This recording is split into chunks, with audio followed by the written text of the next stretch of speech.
அந்த NCERT book list 3 பேர்ட்டி இருக்கா 4 பேர்ட்டி இருக்கா? என்சிஆர்டி புக் லிஸ்ட் அதை கலர் மாற்றி பிரிண்ட் போட்டு கொடுத்துருங்க. உங்ககிட்ட இல்லையா? சரி, ஓகே, போகிறப்ப வாங்கிக்கோங்க. ஓகே,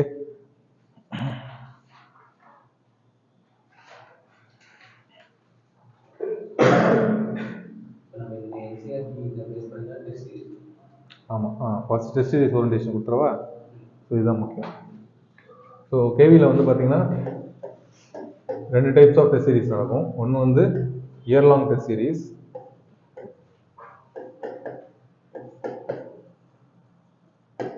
இன்னொன்று வந்து ப்ரிலிம்ஸ் ஃபோக்கஸ்டு, மெயின் ஃபோக்கஸ்டு. இது ஒரு டைப், அது ஒரு டைப், 2 டைப் டெஸ்ட் சீரிஸ் நடக்கும். ஓகே, ஸோ இந்த இயர் லாங் டெஸ்ட் சீரிஸ் அப்படிங்கிறது பேரில் மாதிரியே வருஷம் பூரா நடக்கிற மாதிரி பிளான் பண்ணியிருக்கோம். ஓகேவா? ஸோ ஒரு 10 to 15 டெஸ்ட் நடக்குது அப்படின்னா 15 days ஒன்ஸ் இல்லை 2 weeks ஒன்ஸ் நடக்கிற மாதிரி இருக்கும். ஸோ அப்போ டேஸ் கணக்கு பார்த்தீங்க அப்படின்னா 15 நாளைக்கு ஒன்று அப்படின்னா மாதத்துக்கு 2 தான் வரும். அப்போ 10 டெஸ்ட் வந்தாலே 5 மாதம் ஆகிடும். ஸோ 15 டெஸ்ட் அப்படின்னா ஒரு 7-8 மாதம் தள்ளி நடக்கும். உடனே நடக்காது. ஓகேவா? ஸோ இப்போ மே எண்டில் ஜூனில் ஆரம்பிப்போம். என்ன சிலபஸ்ன்னு கொடுத்துட்டு 1 month டைம் படிக்கிறதுக்கு டைம் இருக்கும். ஸோ அதுக்கப்புறம் வந்து ஜூன் 1 ஆரம்பிக்கிறாங்க அப்படின்னா ஜூனில் 2, ஜூலையில் 2, ஆகஸ்ட் 2, செப்டம்பர் 2, டிசம்பர் வரைக்கும் வரும்போது அதுக்கப்புறம் ஸ்டாப் பண்ணிடுவோம். ஜனவரியோட ஸ்டாப் ஆகிடும். ஓகேவா? இது பேர் இயர்லாங்னாலும் ஏன் இயர்லாங் வரலைன்னா அந்த படிக்கிற அந்த கோர்ஸ் ஃபுல்லாக வரும். அதனால தான் அது இயர்லாங். ஓகேவா? நீங்கள் இப்போ ஜூனில் ஆரம்பித்து ஜனவரி வரைக்கும் இது போகும். இதுக்கப்புறம் பார்த்தீங்க அப்படின்னா பிப்ரவரி மார்ச்சில் வந்து ப்ரிலிம்ஸ் ஃபோக்கஸ்டாக ஆரம்பிச்சிடும். இந்த இயர்லாங் டெஸ்ட் சீரீஸில் ப்ரிலிம்ஸ் ப்ளஸ் மெயின்ஸ் ரெண்டுமே ஃபோக்கஸ்டாக இருக்கும். ப்ரிலிம்ஸ் கொஷின்ஸ் இருக்கும், மெயின்ஸ் கொஷின்ஸ் இருக்கும். ப்ரிலிம்ஸ் ஃபோக்கஸ்டில் ப்ரிலிம்ஸ் பக்கத்தில் வந்துருச்சு. இந்த டைமில் நீங்கள் மெயின்ஸ் ப்ரிப்பரேஷன் எல்லாத்தையும் ஸ்டாப் பண்ணிடுவீங்க. Answer writing practice, S A writing practice எல்லாத்தையுமே நாங்கள் ஸ்டாப் பண்ணிடுவோம் 3 months. அப்போ வந்து வெறும் எம்சிக்யூ சால்வ் பண்ணுறது, ப்ரிலிம்ஸ் சால்வ் பண்ணுறது அந்த மாதிரி போகும். கண்டென்ட் படிப்போம், எம்சிக்யூ சால்வ் பண்ணுறது அந்த மாதிரி போகும். ப்ரிலிம்ஸ் முடிச்சுட்டு வந்தீங்க அப்படின்னா இப்போ இந்த பேட்ச் இப்போ ப்ரிலிம்ஸ் எழுதிட்டு வராங்க அப்படின்னா they will write mains test series. அப்போ நீங்கள் அடுத்த வருஷம் ப்ரிலிம்ஸ் எழுதிட்டு தான் வருவீங்க. அப்போ எழுதுவீங்க 25 ஜூன்லேருந்து எழுதுவீங்க. இப்போ 24 ஜூன் டு செப்டம்பர் அவங்க எழுதுவாங்க. இது ஒரு 3 months நடக்கும். இது எப்படின்னா வெறும் மெயின்ஸ் ஃபோக்கஸ்ட். இதில் எம்சிக்யூ எதுவுமே இருக்காது. வெறும் GS 1 to 3 மட்டும் 19 டெஸ்ட்டாக பிரித்து வாரம் ஒரு டெஸ்ட்னு வச்சுருவாங்க. 3 மாதத்தில் முடிஞ்சிடும். இது ரெண்டும் ஷார்ட் டேர்ம். அப்போ அதுக்கு முன்னாடி நீங்கள் எல்லாத்தையும் படித்து முடிச்சு ரெடி பண்ணி வச்சுருக்கணும். அப்புறம் தான் இதை எழுத முடியும். இது அப்படி கிடையாது. படிச்சுட்டு நீங்கள் எழுதுறது. இதுலேயே முடிச்சிடும். நம்ம டிசம்பர், ஜனவரி, பிப்ரவரிக்குள்ளே எல்லாத்தையும் முடிச்சுட்டு இந்த டைமில் இது ஃபுல்லாக வந்து எழுதுற மாதிரி இருக்கும். அஃப்கோர்ஸ் அதில் ஏதாவது 1-2 சப்ஜெக்ட் விட்டு போயிருக்கும். அதை அப்போ கோப்பப் பண்ணிக்கலாம், ரிவிஷன் மாதிரி வச்சுக்கலாம். சரியா? ஸோ இந்த ப்ரிலிம்ஸ் ப்ளஸ் மெயின்ஸ் சீரீஸில் மேஜர் ஃபோக்கஸ்னு பார்த்தீங்கன்னா ஆன்சர் ரைட்டிங். ஸோ ஒரு வருஷம் படிச்சிருப்பான் சென்னையில், டெல்லியில் எல்லாத்துலேயும். ஒரு ஆன்சர் கொடுத்து எழுத சொன்னால் எழுத மாட்டான். நான் லாஸ்ட் டைமும் இந்த டெஸ்ட்டு முடிச்சுட்டு இதில் ஒரு 9 டெஸ்ட்டுக்கிட்ட எழுதுனாங்க, 10 டெஸ்ட்டுக்கிட்ட எழுதி முடிச்சதுக்கப்புறம் அன்றைக்கி ஒரு பேப்பர் கொடுத்து சும்மா ஒரு ஆன்சர் எழுதுங்கன்னு சொன்னேன். கவர்னன்ஸ் பேஸில் ஒன்று கொடுத்தோன்னு நினைக்கிறேன், ஞாபகம் இருக்கா?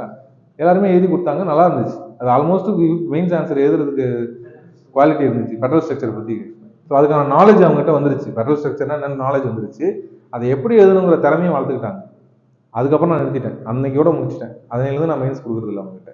அடுத்து ப்ரிலிம்ஸ் ஃபோக்கஸ் தான் போயிடுச்சு. ஸோ அந்த ஸ்டேஜ் வர வரைக்கும் இது ஓடும். நீங்களாக ஒரு ஆன்சர் எழுதி மெயின்ஸுக்கு ரெடி ஆகிற வரைக்கும் அந்த கான்ஃபிடன்ஸ் வந்துருச்சுன்னு ஃபீல் ஆகிடுச்சு அப்படின்னா ஸ்டாப் பண்ணிடுவோம். ஸ்டாப் பண்ணிட்டு ஃபுல்லாக ப்ரிலிம்ஸ் ஃபோக்கஸ்டாக போயிடுவோம். ஓகேவா? லாஸ்ட் 3 monthலாம் எஸ்ஏ எழுதுறேன், மெயின்ஸ் எழுதுறேன்லாம் பண்ணக்கூடாது. ஏன்னா ப்ரிலிம்ஸ் கிளியர் பண்ணுறது முக்கியம். நீங்கள் என்ன தான் மெயின்ஸுக்கு ப்ரிப்பேர் பண்ணாலும் ப்ரிலிம்ஸ் கிளியர் பண்ணலாம் வேலையே ஆகாது. ஸோ அது ஃபோக்கஸ்டாக போயிடும். அதுக்கப்புறம் முடிச்சுட்டு வரப்போ நீங்கள் ஆல்மோஸ்ட்டு எல்லா சப்ஜெக்ட்டும் படித்து முடிச்சிருவீங்க. வெறும் டெஸ்ட் சீரிஸ் மட்டும் எழுதுவோம். அஃப்கோர்ஸ் அங்கே கொஞ்சம் எத்திக்ஸில் ஒரு செகண்ட் ஆஃப் பேலன்ஸ் இருக்கும். ஒரு 7-8 கிளாஸ் இருக்கும். வேர்ல்டு ஹிஸ்ட்ரி அந்த மாதிரி 2-3 சப்ஜெக்ட் மட்டும் பேலன்ஸ் இருக்கும். மற்ற எல்லாம் இங்கேயும் முடிஞ்சிடும். ஓகேவா? ஸோ அதை வந்து இங்கே கவர் பண்ணிவிட்டு இந்த மெயின்ஸ் டெஸ்ட் சீரிஸில் எழுதுவோம். இந்த ஆன்சர் ரைட்டிங் ப்ரோக்ராமில் ப்ரிலிம்ஸ் ப்ளஸ் மெயின்ஸ் சொன்னோம், current affairs plus core subject ரெண்டுமே கவர் ஆகும். Current affairs plus core subject அப்படின்னா ஒரு 15 days கரண்ட் அஃபேர்ஸ், அதிலிருந்து ஒரு 10 ப்ரிலிம்ஸ் கொஸ்டின் கேட்பேன், 2 மெயின்ஸ் கொஸ்டின் கேட்பேன். அது எப்படி எழுதணும்னு சொல்லி தந்து பேசுவோம். முன்னாடியே அந்த கொஸ்டினை கொடுத்துருவேன், மெயின்ஸ் கொஸ்டின்லாம் முன்னாடியே கொடுத்துருவேன். கொடுத்துட்டு அதை எப்படி எழுதணுன்றதையும் சொல்லிவிடுவேன். இதை படிச்சுட்டு வந்து இதை மட்டும் எழுதுங்கன்னே சொல்லிடுவேன். ஃபஸ்ட்டு 5 டெஸ்ட்டுக்கு அப்படி தான் பண்ணுவோம், கொஷினை முன்னாடியே கொடுத்துருவோம். அப்புறமா அதை படிச்சுட்டு வந்து நீங்கள் எழுதணும், எழுதுகிற ப்ராக்டிஸ் மட்டும்தான். அப்போ எழுதுறப்ப அதுக்கு மார்க் போட சொல்லுவோம், உங்களே கொடுத்து இதுக்கு இந்த மார்க் போடுங்க அப்படின்னு சொல்லி தருவேன். ஸோ தட் எப்படி மார்க் போடுறாங்கிற ஐடியா உங்களுக்கு கிடைச்சிடும். ஓகே, இது இருந்தால் தான் மார்க் போடுறாங்க, இது இருந்தால் போட மாட்டாங்க. திருத்துற டெக்னிக் தெரிஞ்சிருச்சுன்னா நீங்கள் மார்க் எடுக்கிற டெக்னிக் உங்களுக்கு ஈஸியாக தெரிஞ்சிடும். ஓகேவா? இந்த கோர் சப்ஜெக்டில் மோஸ்ட்லி என்சிஆர்டிஸ் ஃபோக்கஸ்டாக இருக்கும். என்சிஆர்டிலேருந்து ப்ரிலிம்ஸ் வரும், என்சிஆர்டிலேருந்து மெயின்ஸ் கொஸ்டின் வரும். ஓகேவா? ஒரு கோர் சப்ஜெக்ட்லேருந்து ஒரு 2 மெயின்ஸ் கொஸ்டின், ஒரு 10 ப்ரிலிம்ஸ் கொஸ்டின். கரண்ட் அஃபேர்ஸ்லேருந்து ஒரு 2 mains question, 10 prelims question. Option கொடுத்துட்டு மொத்தமாக ஒரு கொஸ்டின் எதுங்க போதும்னு சொல்லிடுவேன். இது 2 எழுதுங்க, மிச்சதெல்லாம் டிஸ்கஸ் பண்ணிடுவோம். இதுக்கு இப்படி தான் ஆன்சர் எழுதணும், இப்படி தான் கொஸ்டின் இருக்கும்னு சொல்லிட்டு நீங்கள் ஒரு கொஸ்டின் எதுனா போதும். ஒரு 2 டெஸ்ட்டுக்கு அப்புறம் 2 கொஸ்டின் எழுத சொல்லுவேன், 3 கொஸ்டின் எழுத சொல்லுவேன். ஒரு 5 டெஸ்ட்டுக்கு அப்புறம் கொஸ்டின் கொடுக்குறதுன்னு வச்சுக்குவேன், டாபிக் மட்டும் கொடுத்துருவேன். யுனைடெட் நேஷன்ஸ் ஃபங்க்ஷன்ஸ் அப்படின்னு கொடுத்துருவேன். அதுலேருந்து கொஸ்டின் மட்டும் மாறும். அப்படிங்க கொஸ்டின் கடைசி 2-3 டெஸ்ட்டு கொஸ்டின் கொடுக்க மாட்டேன், டாபிக் கொடுக்க மாட்டேன். இப்படி தான் கிராஜுவலாக போகும். ஓகேவா? ஸோ தட் இது முடிக்கிறப்போ உங்களுக்கு ஆன்சர் ரைட்டிங்னா என்னன்னு தெரிஞ்சிடும், மெயின்ஸ் எப்படி எழுதுறது ஒரு தெரிஞ்சிடும், சப்ஜெக்டும் ஓரளவுக்கு கவர் ஆகிடும். ஓகேவா? அதே இருக்கீங்க. இதுதான் வந்து pattern for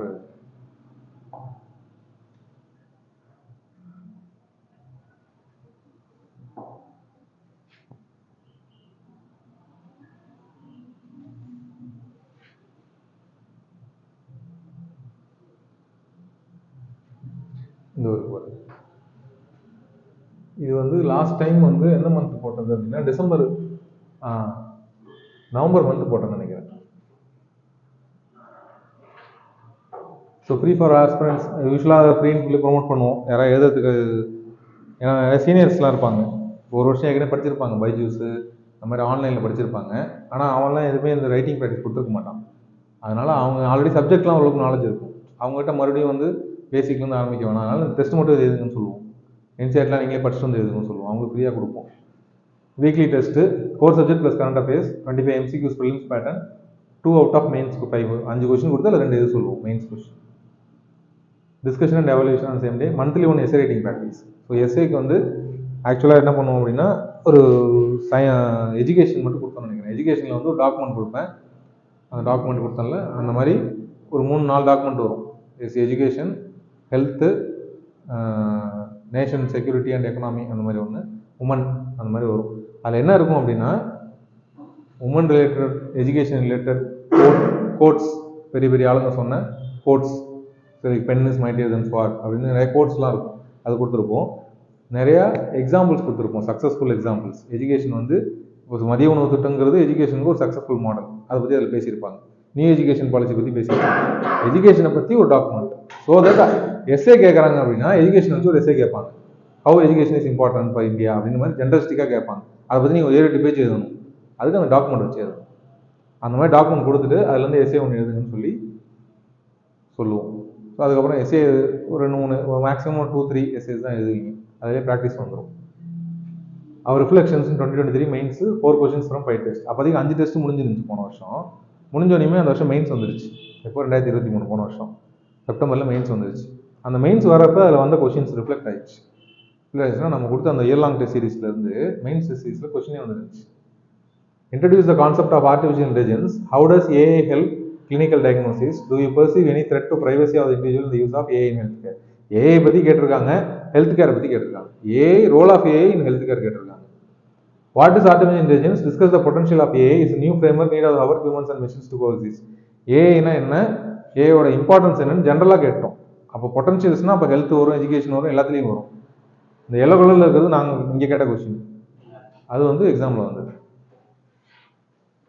virus of conflict is affecting functioning of SCO. எஸ்சிஓங்கிறது ஷாங்காய் கோஆபரேஷன் ஆர்கனைசேஷன், ஒரு இன்டர்நேஷனல் ஆர்கனைசேஷன், மல்டிலேட்டரல் நிறைய கண்ட்ரிஸ் இருக்க ஆர்கனைசேஷன். அது என்ன கேட்டிருந்தோம், Shanghai cooperation organisation stresses that the formation of more representative and multipolar world order is in the global interest. கொஸ்டின்லாம் புரிஞ்சுக்கிறது கஷ்டம், நம்ம அதுதான் ஒர்க் அவுட் பண்ணுவோம். இந்த கொஸ்டினை புரிஞ்சுக்கலாம் படிப்போம். ஸோ எஸ்சிஓ பற்றி கேட்டிருந்தோம், எஸ்சிஓ வந்துருச்சு. மெயின்ஸில் ப்ரிலிம்ஸில் ரிஃப்ளெக்ஷன்ஸ்னு போடுறோம் அப்படின்னா அதை பற்றி கேட்டிருந்தா அது வந்திருந்தாலே ரிஃப்ளெக்ஷன் தான். எக்ஸாக்டாக அந்த கொஸ்டின்லாம் வராது, அது யாராலையும் பண்ண முடியாது. இது பண்ணுறதே பெரிய விஷயம், இதுவே பண்ண முடியாது. ஓகேவா? நம்ம இப்போ போகிற வழி கரெக்டாக இருக்குன்னு அர்த்தம், அதுக்காக செக்கிங் தான் அது. இப்போ நான் படிக்கிற அப்ரோச், நான் எழுதுகிற ப்ராக்டிஸ் பண்ணுற அப்ரோச் செட் ஆகுது அப்படின்னு செக் பண்ணிக்கிறதுக்கு தான் இது. சரியா? இப்போ அதே மாதிரி இப்போ ஆரம்பிக்கிறோம் அப்படின்னா இந்த வருஷம் ரிஃப்ளெக்ஷன் வருதான்னு பார்க்கணும். இதுலேருந்து ரிஃப்ளெக்ஷன் வரதை விட எதுலேருந்து அதிகமாக ரிஃப்ளெக்ஷன் வரும்னா மெயின் டெஸ்ட் சீரிஸ்லேருந்து வரும். இப்போ இந்த வருஷம் அவங்க மெயின் டெஸ்ட் சீரிஸ் எழுதுவாங்க, அது முடிச்சதுக்கப்புறம் வரும். ஏன்னா அந்த மெயின் டெஸ்ட் சீரிஸ் வந்து மேஜராக focused on past 10 months current affairs. Past 10 மாதம் கரண்ட் அஃபேர்ஸ்லேருந்து கொஷின்ஸ் வரும். ஸோ அப்போ அந்த மெயின்ஸ் அப்படி தான் கேட்பான். அதனால் நல்லா ரிஃப்ளெக்ட் ஆகும். இதில் ஓரளவுக்கு தான் ரிஃப்ளெக்ட் ஆகும். இது இந்த இயர்லாங் டெஸ்ட் சீரிஸோட மேஜர் எய்ம் என்னன்னா ஆன்சர் ரைட்டிங் தான், கொஷின் ரிஃப்ளெக்ஷன் கிடையாது. வந்ததுனால சந்தோஷம் காமிச்சோம். அதில் தான் ரிஃப்ளெக்ஷன் எய்மாக பண்ணுவோம். நம்ம கேட்குற கொஷின் எத்தனை வரணும்னு எய்ம் பண்ணி கொஷின் எடுப்போம். நேட்டோவும் இப்போ நிறையா பேசியிருந்தாங்க, அவங்களும் நேட்டோவை பற்றி கேட்டாங்க. நேட்டோங்கிறது North Atlantic treaty organisation, American involved ஒரு மல்டிலேட்டர் ஆர்கனைசேஷன். இதுதான் லாஸ்ட்டு. இந்த லாஸ்ட் மட்டும் தான் பியூட்டி. ஃபஸ்ட்டு 3 கரண்ட் அஃபேர்ஸ், அதனால் பிரச்சனை இல்லை. லாஸ்ட் எப்படி மாட்டுச்சுன்னா, நம்ம என்சிஆர்டிலேருந்து கொஸ்டின்ஸ் கேட்போம்னு சொல்லியிருந்தோம்ல, அதுலேருந்து மாட்டுச்சு. என்சிஆர்டியில் பார்த்தீங்கன்னா 8th என்சிஆர்டியில் ரவீந்திரநாத் தாகூரும் அரவிந்த் ஒரு மகாத்மா காந்திக்கும் அவங்க வந்து டால்ஸ்டாய் ஃபார்ம்னு ஒன்று ஆப்பிரிக்காவில் பண்ணியிருப்பாரு. அவர் எஜுகேஷன் ரிலேட்டட் ஆக்டிவிட்டிஸ் எடுத்திருந்தார். ரவீந்திரநாத் தாகூரும் எஜுகேஷன் ரிலேட்டட் ஆக்டிவிட்டிஸ் எடுத்திருந்தார். சாந்தி நிகேதன் ஒரு ஸ்கூல் மாதிரி வச்சுருந்தாரு. காந்தியும் ஸ்கூல்லாம் நடத்திருக்காரு. ஸோ இவங்க 2 பேருக்கும் என்னென்ன ஸ்கூல் நடத்துனாங்க, எஜுகேஷன் என்ன பண்ணாங்கிறது அந்த புக்கில் பேசியிருப்பான். அதனால அந்த கொஸ்டின் கேட்டிருந்தோம் நம்ம. Give a brief account on the education system in Indian subcontinent during the colonial period with emphasis on approach of Rabindranath Tagore and Mahatma Gandhi. Question based on NCERT 8th standard our past 3 book. Our past 3ல 8th புக்கில் என்சிஆர்டியில் ரெண்டுத்தையும் பற்றி பேசியிருப்பான். அவங்க இருந்த டைமில் education system எப்படி இருந்துச்சுன்னு பேசியிருப்பான், society எப்படி இருந்துச்சுன்னு பேசியிருப்பான், இவங்க 2 பேரும் எப்படி எஜுகேஷன் அப்ரோச் பண்ணாங்கன்னு பேசியிருப்பான். அதனால அந்த கொஸ்டினை கேட்டான் அண்டர்ஸ்டாண்டிங் பேசிஸில். அவன் அதையே கேட்டான் அந்த வருஷம். What was the difference between Mahatma Gandhi and Rabindranath Tagore in their approach to our education nationalism. அப்போ என்சிஆர்டியிலிருந்தும் மெயின்ஸ் கொஸ்டின் வரலாம். இது பியூரா என்சிஆர்டிலேருந்து எடுத்தது தான், ஸ்கூல் புக்லேருந்து எடுத்தது. ஓகேவா? என்சிஆர்டிலேருந்து கம்பல்சரியாக வருமா அப்படின்னு கேட்டால் கிடையாது. ஆனால் என்சிஆர்டி படிக்காமல் நீங்கள் போக முடியாது. ஓகே, என்சிஆர்டி மஸ்ட்டு, கண்டிப்பாக படித்தாகணும். Prelims பேஸ்டாகவும் படித்தாகணும், mains பேஸ்டாகவும் படித்தாகணும். அதில் எந்த புக்கெலாம் நல்லா படிக்கணும், இதெல்லாம் கம்மியாக படித்தா போதுங்கிறத நம்ம சொல்லித் தருவோம். இந்த புக்கெலாம் கண்டிப்பாக படிங்கன்னு சொல்லிட்டு அதுதான் அந்த லிஸ்ட்டு கொடுப்போம். ஓகேவா?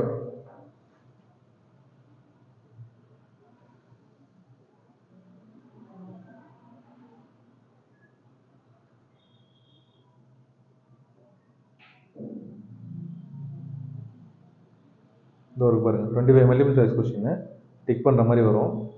என்னைக்கு நடந்திருக்கு, டேட் இருக்கா? 8 நவம்பர் மாதம் நடந்திருக்கு. 23 அது ஆக்சுவலாக அக்டோபர் மாதம் நடந்திருக்கு.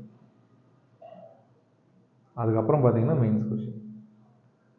ஸோ ஃபஸ்ட்டு வந்து என்சிஆர்டி பேஸ்டு, அப்புறம் கரண்ட் அஃபேர்ஸ் பேஸ்டு. இல்லை அதில் ஒன்று இதில் ஒன்று இது சொல்லுவாங்க. இதுதான் பேட்டர்ன் வரும். ஓகேவா? இது வந்து இந்த பாலிட்டி புக் பேஸ்டு.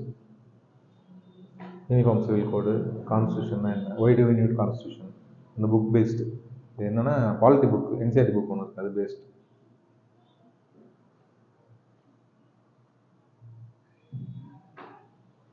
ஓகேவா?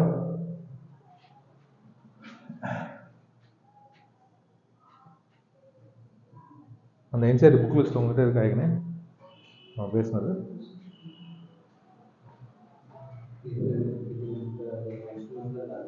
ஆமாம், ஜூனில் தான் ஆரம்பிச்சிடுவோம். இப்போயே சிலபஸ் சொல்லிவிடுவோம் என்னன்ட்டு. ஜூன்லேருந்து ஆரம்பிச்சிடுவோம். அப்போ அவங்க அந்த மெயின் டெஸ்ட் சீரிஸ் எழுதுவாங்க, நீங்கள் வந்து இந்த டெஸ்ட் சீரிஸ் எழுதுவீங்க. அந்த மெயின் டெஸ்ட் சீரிஸ்லையும் டிஸ்கஷன்லாம் உட்காரலாம், நீங்கள் ஜாலியாக இருக்கும். அவங்கள வச்சு செய்வோம், அப்போ நீங்கள் ஜாலியாக எழுதிப்பா. அடுத்த வருஷம் உங்கள் ஜூனியர் முன்னாடி உங்களை வச்சு செய்வோம்.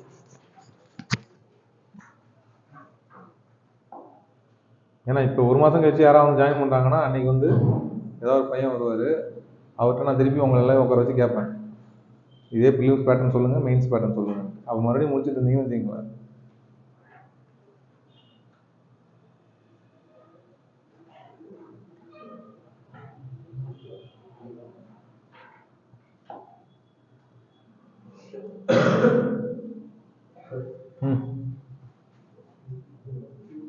இதாங்க இந்த மாதிரி லிஸ்ட்டு கொடுப்பாங்க. உங்களுக்கு தரலையா?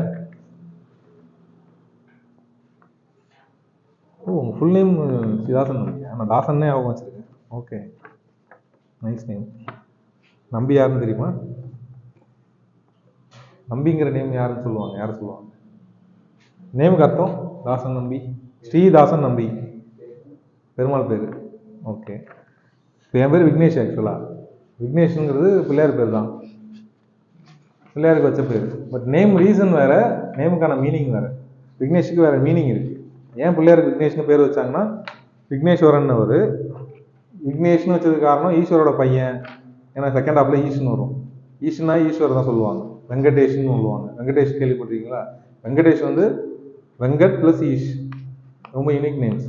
யூஸ்வலாக நேம்ஸ் எப்படி இருக்கும் அப்படின்னா, ஒன்று சிவன் ஃபாலோ பண்ணி சிவன் பசங்க முருகன் அந்த மாதிரி இருக்கும், இல்லை பெருமாள் லட்சுமி அவங்க வெங்கட் அவங்க சைடில் இருக்கும். வெங்கடேஷ் மட்டும்தான் ரெண்டும் கலந்தது, வெங்கட் ப்ளஸ் ஈஷ். விக்னேஷ் அப்படின்னா விக்னம்னா குறைன்னு அர்த்தம். அவருக்கு வந்து ஒரு கொம்பு உடஞ்சிருக்கும் ஒரு ஃபைட்டில், அப்போ அந்த உடஞ்சப்போ அந்த ஃபைட் முடிஞ்சோடனே கொடுத்த பேர் இது, குறையுள்ள ஈஸ்வரன் விக்னேஸ்வரன் சொல்லி. அதுதான் இப்போ மாடர்னாக மாறி விக்னேஷ்னு மாறிடுச்சு. ஸோ உங்கள் நேமுக்கான அர்த்தம் என்னன்னு பாருங்கள், கண்டுபிடிக்க ட்ரை பண்ணுங்க. இன்டர்வியூவில் கேட்கலாம். நீங்கள் வெறும் வெங்கட் நேம்னா ஒத்துக்க மாட்டாங்க. வெங்கட்டுக்கு ஏன் இந்த நேம் வந்துச்சுன்னு கேட்பாங்க. அப்போ நம்பினா மீனிங் என்னன்னு கேட்பாங்க. ஏதாவது ஒரு லாங்குவேஜில் நீ மீனிங் இருக்கும். விக்னம்னா தமிழில் குறை, அதனால விக்னம்னு விக்னேஸ்வரன் வச்சாங்க. அந்த மாதிரி உங்களுக்கு என்ன லாங்குவேஜ்னு பாருங்கள், ஏதோ சான்ஸ்கிரிட்டாக இருக்கும் தமிழாக இருக்கும், ட்ரை பண்ணி பாருங்கள் கிடைக்குதான்னு. கிடைக்கலாம் விட்டுருங்க, ஓகேவா? பட் டெஃபினெட்லி இருக்கும், ஏதாவது ஒரு நேம் இருக்கும், ஓகேவா? அது இந்த மாதிரி நேம்லாம் மாட்டுவீங்க, கேட்குறதுக்கு ஈஸியாக இருக்கும். விக்னேஷில் பெருசாக கேட்க முடியாது. தாசன் நம்பினா அப்போ எல்லாத்தையும் கேட்பாங்க. ஈஸ்வருக்கு வெங்கடேஷுக்கு என்ன சண்டைன்னு நினைக்கிறீங்க, ஃபிலாசபிக்கெலாம் கேட்பாங்க. தசாவதாரம்லாம் பார்த்தீங்களான்னு கேட்டு ஜாலியாக பேசுவாங்க. சரியா? நானாக தான் பேசுவேன், அதனால் அவங்களும் பேச வாய்ப்பு இருக்குது. அப்போ நீங்கள் என்ன செக்ட் பிலீவ் பண்ணுறீங்கலாம் கேட்கலாம். நீங்கள் வந்து ஈஸ்வரன் பிலீவ் பண்ணுறீங்களா இல்லை வெங்கட் பண்ணுறீங்களாலாம் கேட்பாங்க. அதுக்கெல்லாம் ரெடி பண்ணி வச்சுக்கணும். இதெல்லாம் நம்ம பிரெயின் ஸ்டார்ம் பண்ணுவோம். உங்களுக்குன்னு ஒரு பர்சனலாக ஒரு டாக்குமெண்ட் ரெடி பண்ணுவோம். பர்சனாலிட்டி டெஸ்ட் போனீங்கன்னா உங்கள் நேம்லேருந்து, நீங்கள் படித்த ஸ்கூல்லேருந்து. இப்போ நான் படித்த ஸ்கூல் வந்து தந்தை Periyar government higher secondary school. அந்த ஸ்கூல் பேரை சொன்னோன்னா முடிஞ்சு போச்சு. 10 நிமிஷம் தந்தை பெரியாரை பற்றி பேசுவாங்க. அது தமிழ்நாட்டிலேருந்து போயிருக்கிறதுனால ஈஸியாக பேசுவாங்க. ஸோ அந்த மாதிரி உங்கள் ஊர் தஞ்சாவூர்னா தஞ்சாவூரோட பெருமை, பாண்டிச்சேரினா பாண்டிச்சேரியில் யார் பெரிய ஆளுங்க, இது எல்லாத்தையும் உட்காந்து நம்ம ஒர்க் அவுட் பண்ணுவோம், பண்ணி தான் அனுப்புவோம். இப்போ இந்த இன்டர்வியூ போனாங்களே 2-3 பேர், அருண் இவங்கெல்லாம் போனாங்க, அதெல்லாம் அப்படி தான் ஒர்க் அவுட் பண்ணுவோம். அப்புறம் உங்கள் டிகிரி பேஸ்டு, நீங்கள் என்ன டிகிரி பண்ணீங்களோ திருப்பி படித்து தான் போகணும். ஓரளவுக்கு ஃபுல்லாக படிக்க வேணாம், ஓரளவுக்காச்சும் பார்த்துட்டு போகணும். சரியா? ஸோ இந்த லிஸ்ட்டு சாஃப்ட் காப்பி இருந்தால் நல்லாயிருக்கும்.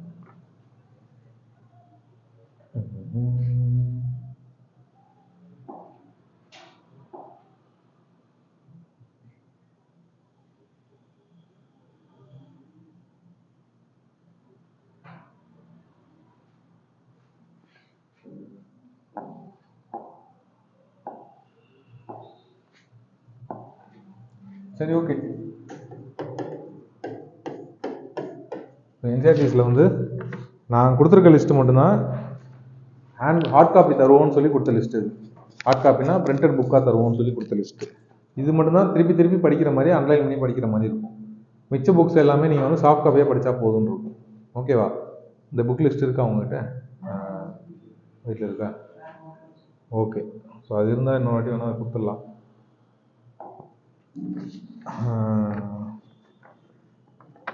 பாலிட்டி மட்டும் எழுதிங்க. சரி, என்சிஆர்டி புக் லிஸ்ட்னு போட்டுக்கோங்க. ஏன்னா ஃபஸ்ட்டு பாலிட்டி தான் ஆரம்பிப்போம்.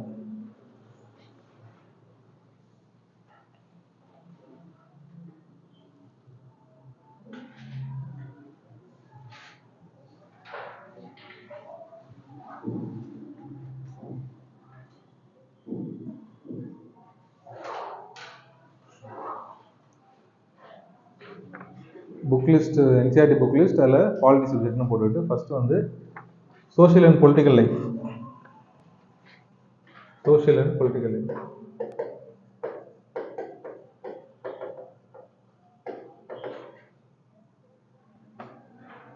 1 6th standard. Social and Political Life Part 1 6th standard. Same Social and Political Life Part 2 7th standard. Part 3 8th standard. 3 part இருக்கும். உமரேஷ் இதெல்லாம் படிச்சிங்களா? நான் எல்லாம் செக் பண்ணல, படிச்சிங்களான்ட்டு. படிக்க சொன்னேன், இதெல்லாம் ஒரு வாட்டி நீங்களே ரீடு விட்டுருங்கன்னு சொன்னேன். ஒரு வாட்டி ரீடு விட்டுருங்கன்னு. இப்போ வேணாம், அவர் பாஸ்ட் ஓகே, இதெல்லாம் சொல்கிறேன். ஏன்னா இதெல்லாம் வந்து கிளாஸில் டெஸ்ட்டாக வைக்க மாட்டோம். ஒரு வாட்டி படித்து வச்சுருங்கன்னு சொன்னேன்.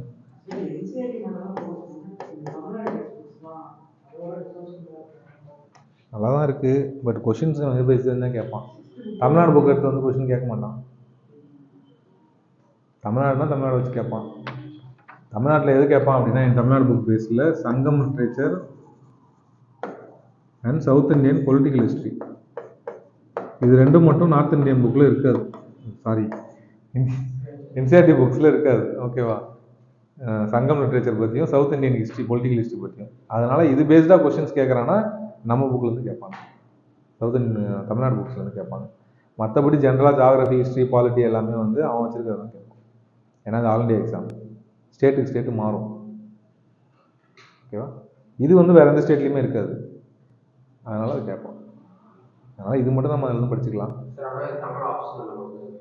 தமிழ் ஆப்ஷன் இல்லை, இது ஜென்ரலாகவே கேட்பான் நமக்கு. தமிழ் ஆப்ஷன்லாம் இன்னும் டீட்டெயிலாக கேட்பான். தமிழ் ஆப்ஷன்லாம் நீங்கள் தமிழ்நாடு புக் ஃபுல்லாக படித்தாகும். தமிழ் லிட்ரேச்சர் அப்படிங்கிறப்ப தமிழ் லிட்ரேச்சர் ஐடியா இருக்கா உங்களுக்கு? சூப்பர். தமிழ் லிட்ரேச்சர்னா ஐயா ஒருத்தர் இருக்காரு.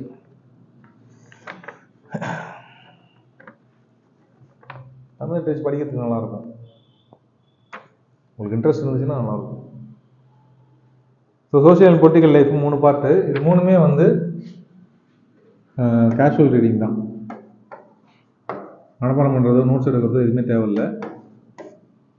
இன்றைக்கே போய் நீங்கள் படிக்க ஆரம்பிச்சிடலாம். சாஃப்ட் காப்பி போதும், ஹார்ட் காப்பி வேணாம். சும்மா நீங்களே டவுன்லோட் பண்ணி PDF ஒரு வாட்டி படிச்சுடுங்க போதும். அதில் ஏதாவது டவுட்ஸ் இருக்குது, கான்ட்ரவர்ஷியலாக ஏதாவது பேசுகிறாங்க அப்படின்னா எடுத்துகிட்டு வாங்க, பேசலாம். பட் அதில் ஒன்றுமே இருக்காது. சும்மா ஸ்கூல் பசங்களுக்கு 6th 7th பையனுக்கு என்ன அது சுற்றி கடைக்கு போகிற, பொருள் வாங்குற, ஏன் காசு கொடுக்குற, அப்போ அதை யார் கவர்ன் பண்ணுறா, அந்த மாதிரி குழந்தைக்கு பேசுவாங்க. அது மாதிரி படிச்சு பாருங்க, என்ன பேசியிருக்கான்னு ட்ரை பண்ணுங்கள், அவ்வளோதான். 3மே அதே மாதிரி தான். ஸோ அதுக்கப்புறம் வந்தீங்க அப்படின்னா 9th வந்து டெமோக்ராட்டிக் பாலிட்டிக்ஸ்.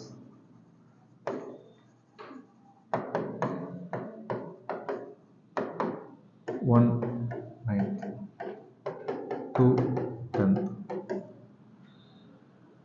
ஸோ இதுவும் சேம் கேஷுவல் ரீடிங் தான், சாஃப்ட் காப்பி தான். இது ஓரளவுக்கு அட்வான்ஸாக பேசுவோம். கவர்மெண்ட்னா எதுக்குன்னு பேச ஆரம்பிப்பான். கடைன்னு ஒன்று ஏன் இருக்குது, யார் அதெல்லாம் கவர்ன் பண்ணுறாங்க, அப்பாலாம் வேலைக்கு போகிறாரு, எங்கே போகிறாரு, அப்படிலாம் குழந்தைங்கிட்ட பேசுவாங்க. ஸோ கொஞ்சம் ஓரளவுக்கு எக்ஸ்ட்ரா பேசுவோம். அகெயின் இதுவும் நீங்கள் நோட்ஸ் எடுத்து படிக்கிற மாதிரி இருக்காது, நோட்ஸை புக்கு பிரிண்ட் போட்டு ஆன்லைன் பண்ணியில் படிக்கிற மாதிரிலாம் இருக்காது. இதுக்கப்புறம் தான் நம்ம கிளாஸ்லாம் நடத்த ஆரம்பிப்போம். ஸோ 11th 12th புக் வந்துருச்சு. இது வந்து 6th to 10th. 11th 12th நடத்தினா தான் புரியும், எல்லாம் புரியாது. First book 11th Indian constitution at work.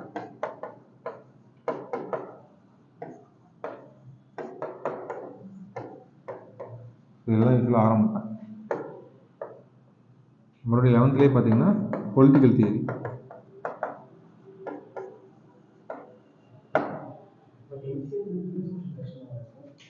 கேட்பான், போன வருஷம் கேட்டானே, what is the chief purpose of constitution கேட்டிருந்தாங்க. அண்டர்ஸ்டாண்டிங் பேஸ்டில் கேட்பான். என்சிஆர்டியில் 2 டைப் கேட்பான், ஒன்று அண்டர்ஸ்டாண்டிங் பேஸ்டு, இன்னொன்று ஃபேக்சுவல் இன்ஃபர்மேஷன் பேஸ்டு. இப்போ ஜாகிரபிலாம் பார்த்தீங்கன்னா 2 ட்ரீ பேர் கொடுத்தான். ட்ரீ கொடுத்து ட்ராபிக்கல் டெசிடஸ் ஃபாரஸ்ட்டில் இருக்குமா எவர்கிரீன் ஃபாரஸ்ட்டில் இருக்குமான்னு கேட்டான். அது எங்கே இருந்துச்சுன்னா என்சிஆர்டியில் இருந்துச்சு. என்சிஆர்டியில் எக்ஸாம்பிளாக கொடுத்துருந்தான், எவர்கிரீன் ஃபாரஸ்ட்டில் இந்த டைப்ஸ் ஆஃப் ட்ரீஸ் இருக்கும் அப்படின்னு ட்ரீ பேர் எனக்கு கொடுத்துருந்தான். அது மாதிரி ஃபேக்சுவலாகவும் கேட்கலாம். அண்டர்ஸ்டாண்டிங் பேஸில் ஒய் கான்ஸ்டியூஷன், ஒய் இந்தியா அப்படின்லாம் கேட்கலாம், ஒய் கவர்மெண்ட்லாம் கேட்கலாம். மெயின்ஸும் கேட்பான். மெயின்ஸ் தான் நம்ம இப்போ இந்த ரவீந்திரநாத் தாகூர் பார்த்தோம். ஸோ இது ரெண்டும் பார்த்தீங்க அப்படின்னா கிளாஸில் எடுப்போம், அப்புறம் தான் நீங்கள் படிக்க முடியும். ஓன் ரீடிங் கஷ்டம், ஹார்ட் காப்பி.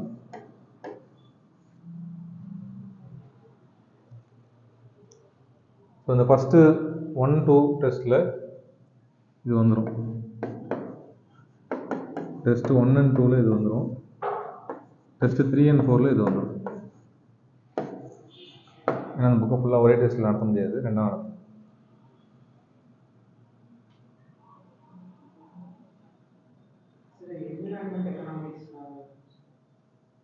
வரும் அடுத்தது.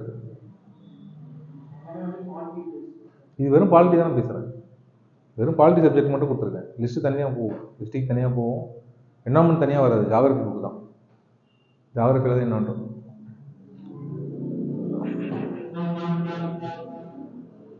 இது 4க்கு மட்டும் வரும். எதுனா எக்கனாமி, ஜாகிரபி, பாலிட்டி, ஹிஸ்ட்ரி. இது 4 தான் என்சிஆர்டி வரும்.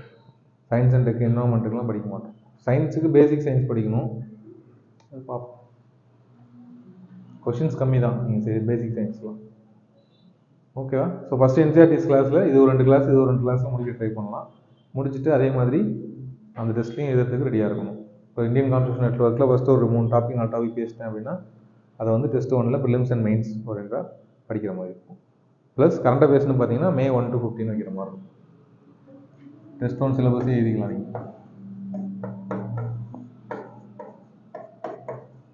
டேட்டு மட்டும் ஃபிக்ஸ் பண்ணிக்கலாம். So MCQs 25, mains question answer இதில் ஒரு 2, இதில் ஒரு 3, 5 வரும். 2+3. அதில் வந்து நீங்கள் இதில் ஒன்று எழுதுகிற மாதிரி இருக்கும், இதில் ஒன்று எழுதுகிற மாதிரி இருக்கும். ஓகேவா? என்ன syllabus? Indian constitution network part 1 இல்லைன்னா ஃபஸ்ட் ஆஃப்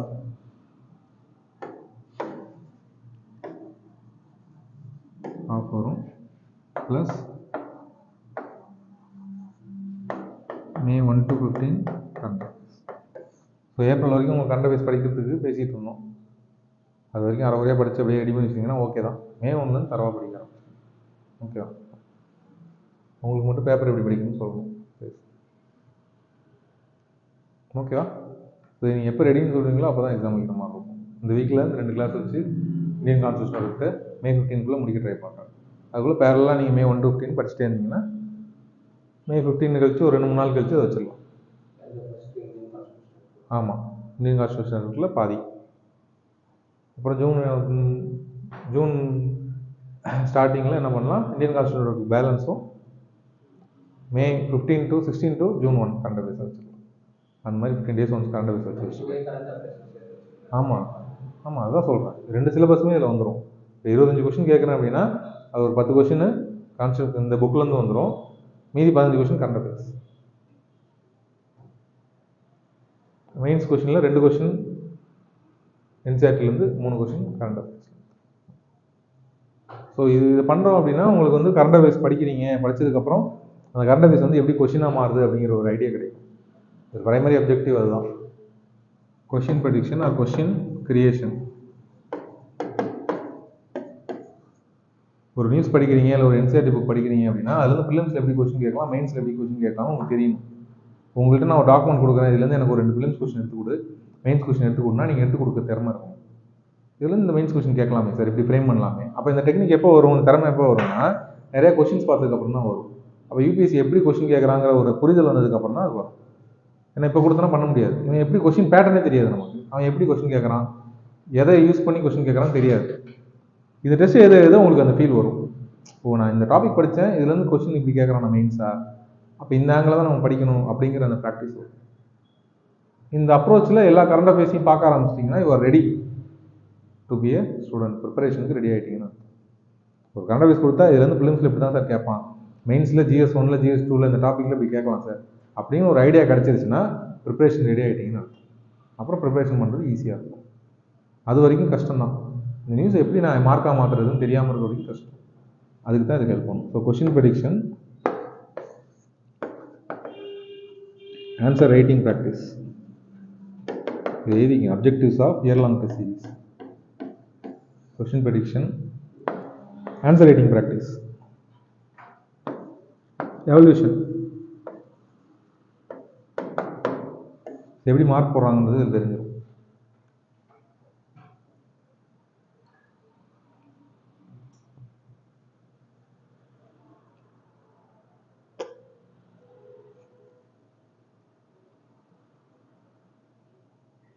இந்த ஆன்சர் ரைட்டிங்குள்ளேயே நிறைய ஸ்டேஜஸ்லாம் இருக்குது, அதெல்லாம் நம்ம டெஸ்ட் அன்னைக்கு பார்த்துக்கலாம்.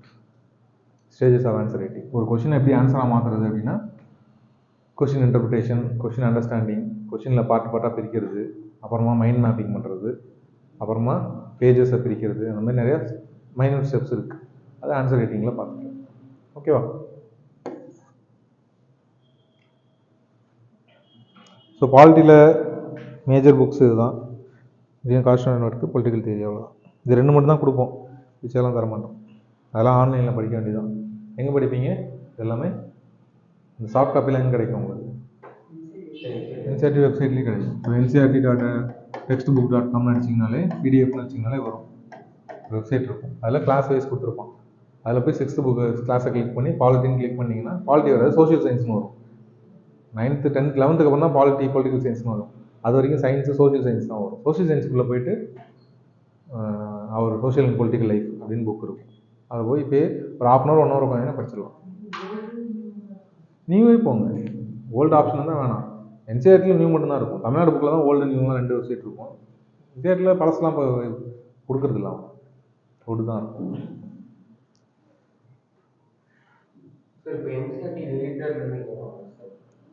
என்சிஆர்டி அதெல்லாம் அந்தளவுக்கு பண்ண வேணாம். ஓகேவா?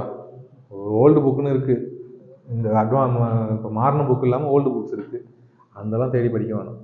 இது போதும். சரியா? அந்த ஓல்டு புக்ஸ் எதில் தேவைப்படும் அப்படின்னா ஹிஸ்ட்ரியில் மட்டும் தேவைப்படும். ஏன்னா இப்போ பாலிட்டி மற்ற எல்லாத்துலேயுமே கண்டென்ட் இவ்வளோ இருக்குன்னா இதே போதும். ஹிஸ்ட்ரிக்கு மட்டும்தான் எவ்வளோ கண்டென்ட் கொடுத்தாலும் பத்தாது. நான் ஒரு புக் கொடுத்துட்டேன், இதில் ஹிஸ்ட்ரி படிச்சுட்டு வாங்க அப்படின்னா மொத்தம் ஹிஸ்ட்ரி முகல் எம்பையருக்குள்ள ஒரு புக்கு தரேன், முகல் எம்பையரில் நடந்த எல்லாமே அதில் கவர் ஆகிட முடியுமா? அப்படி ஒரு புக்கே கிடையாது. ஹிஸ்ட்ரிக்கு மட்டும் கவரேஜ்னு ஒன்று கிடையாது. அதனால பழைய புக்லேருந்து கேட்பான்னு சொல்லுவாங்க. பழைய புக் இருக்குது, ஹிஸ்ட்ரிக்கு மட்டும் பழைய புக் படிக்கிற மாதிரி இருக்கும். அது கிளாஸ்லேயே கவர் பண்ணிடுவாங்க. ஏன்னா கிளாஸில் நோட்ஸ் எடுக்கிறாங்க, பிபிடி போட்டு வராங்கன்னா அவங்க பழைய புக்கு புது புக்கு அது இல்லாமல் 2 ரெஃபரன்ஸ் புக்கு எல்லாத்தையும் பார்த்து தான் முக்கியமானது மட்டும் நோட்ஸாக கொடுத்துருவாங்க. அதை அவங்க பண்ணிவிடுவாங்க, நீங்கள் தேடி தேடி படிக்க முடியாது. ஓகேவா? அதனால் அது ஜாகிரதையும் அதே மாதிரி தான். இப்போ நான் பழைய எல்லாமே கிளாஸ்லேயே நான் பேசிடுவேன், கண்டென்ட்லேயே பேசிடுவோம். அதை போய் நீங்கள் திருப்பி படிக்கணும். சரியா? அது இல்லாமல் என்சிஆர்டியில் புதுசில் இப்போ இந்தியன் கான்ஸ்டியூஷன் ஒர்க்குன்னா அவன் அண்டர்ஸ்டாண்டிங் பேஸில் பேசியிருப்பான். நான் பாலிட்டி பேசுவேன், பாலிட்டியில் என்ன பேசுவேன் அப்படின்னா ஃபுல்லாக கான்ஸ்டியூஷன் பேசுவேன், கான்ஸ்டியூஷன் என்ன இருக்குன்னு பேசுவேன். அவன் ஏன் கான்ஸ்டியூஷன் எதுக்கு கான்ஸ்டியூஷன் பேசுவான். அதனால இது கொஞ்சம் முக்கியம், வித்தியாசமாக இருக்கும். ஹிஸ்ட்ரிலாம் மோஸ்ட்லி கண்டென்ட் கிளாஸில் கொடுக்கறது தான். எக்ஸ்ட்ராவாக அதில் இருக்க ஃபேக்சுவல் இன்ஃபர்மேஷன்லாம் மனப்பாடம் பண்ணுறதுக்காக தான் இந்த புக். ஸோ ஓல்டு என்சிஆர்டி பிரச்சனை இல்லை, கிளாஸ்லேயே கவர் பண்ணிடுவோம்.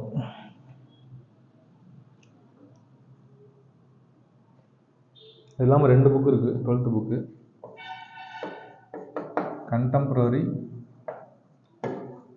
World politics.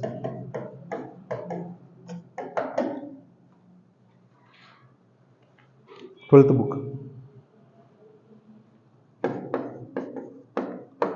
Politics in India since independence.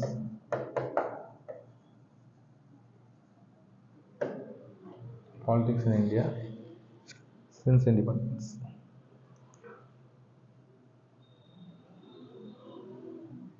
So இந்த 2 புக்கும் கொஞ்சம் லேட்டர் பீரியடில் தான் படிக்கிற மாதிரி இருக்கும், இப்போதைக்கு படிக்க வேணாம். இதுவும் கிளாஸ் எடுப்பேன், கிளாஸ் எடுத்ததுக்கு தான் படிக்கணும்.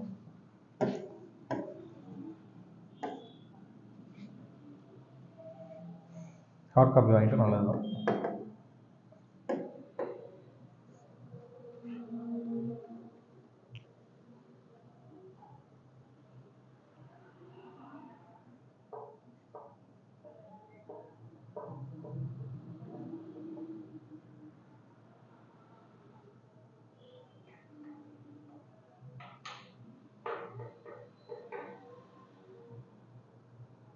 குவாலிட்டி மட்டும் எழுதி வச்சுங்க போதும், அடுத்த புக்ஸ்லாம் அப்போ பார்த்துக்கலாம். ஹிஸ்ட்ரி ஜாகிரபிலாம் கண்டிப்பாக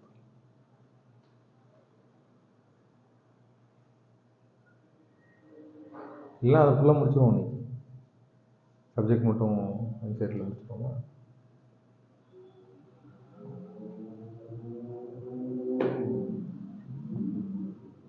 எக்கனாமிக்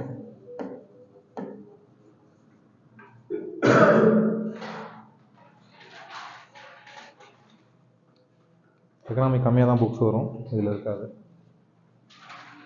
வெறும் எக்கனாமிக்ஸ், பேரே எக்கனாமிக்ஸ் தான். 9th book casual reading, soft copy போதும்.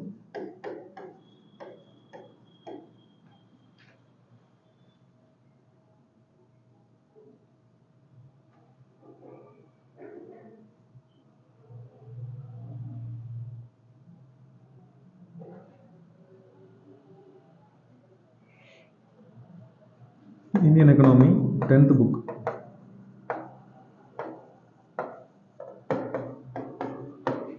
இதுவும் கேஷுவல் ரீடிங் தான். இதெல்லாம் நீங்களே படித்தா புரியும், கிளாஸ் எடுக்கணும்னு அவசியம் இல்லை.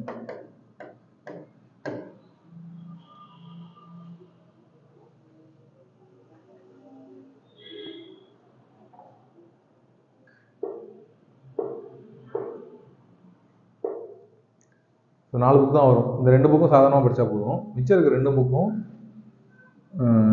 Core reference book for economy. Core reference புக்னா எப்படி வந்து இப்போ ஜாகிரஃபிலாம் படிச்சிங்கன்னா வெளியில் ஏதாவது புக்கு சொல்லுவாங்க, இந்த புக்கில் படிங்கன்னு சொல்லிட்டு. அந்த மாதிரி எக்கனாமிக்கு முக்கியமான புக்கு இந்த 2 book, macroeconomics and Indian economic development. So 11th பார்த்தீங்கன்னா இந்தியன் எக்கனாமிக் டெவலப்மெண்ட்னு வரும். இது 10th Indian economic development. Independence அப்போ இந்தியன் எக்கனாமி எப்படி இருந்துச்சு, இண்டிபெண்டன்ஸுக்கு முன்னாடி எப்படி இருந்துச்சு, on the eve of independence எப்படி இருந்துச்சு, இண்டிபெண்டன்ஸுக்கு அப்புறம் 50 வருஷம் எப்படி இருந்துச்சு, லாஸ்ட் 30 இயர்ஸில் எப்படி இருக்குது, இது எல்லாமே பேசியிருப்பான். அதனால தான் இந்தியன் எக்கனாமிக் டெவலப்மெண்ட். கிளாஸ் எடுத்தால் தான் புரியும், ஓனாக படிக்கிறது ரொம்ப கஷ்டம். Must have hard copy, bind பண்ணி வச்சுட்டு திருப்பி படித்தா நல்லது தான். Same thing goes for 12th. இன்ன வருஷம் வரைக்கும் திருப்பி இந்த மேக்ரோ எக்கனாமிக்ஸ்லேருந்து தான் எம்சிக்யூ கேட்குறான். இந்த வருஷமும் கேட்பான் ஷுவராக. மேக்ரோ எக்கனாமிக்ஸ் புக்கில் இருந்து எம்சிக்யூ கேட்காம இருக்காது. கண்டிப்பாக கிளாஸ் இருந்தால் தான் புரியும், ஒன்றுமே புரியாது இல்லைனா. ஏன்னா சின்ன வயசுலேருந்து நம்ம படித்ததே இல்லை எக்கனாமி. ஹிஸ்ட்ரிலாம் ஓரளவுக்கு படிச்சிருப்போம், பாலிட்டிலாம் ஓரளவுக்கு படிச்சிருப்போம். ஸோ இது 2ம் ரொம்ப முக்கியமான புக். கிளாஸ் எடுத்ததுக்கப்புறம் தான் டெஸ்ட் எழுதுகிற மாதிரி இருக்கும். அதுக்கு முன்னாடி சும்மா இது 2த்தையும் வேணால் டெஸ்ட் வைக்கலாம். பட் இது 2ம் டெஸ்ட் வைக்கணும்னா டைம் எடுக்கும்.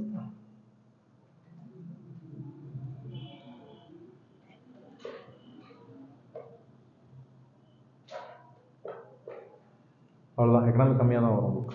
இந்த 2 புக்கு தான் மேஜர், அது சும்மா பேர்.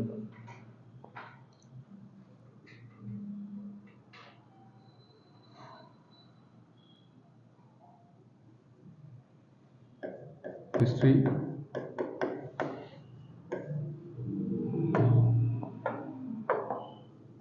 அவர் பாஸ்ட் 1 2 3 6 7 8 எல்லாமே ஹார்ட் காப்பி தான், கண்டிப்பாக படிக்கணும். இன்னும் கொஷின்ஸ் இதெல்லாம் கேட்டு தான் இருக்கான். Our past 1 2 3. Ancient India, medieval India, modern India 3ஆக பிரிச்சிருப்பாங்க.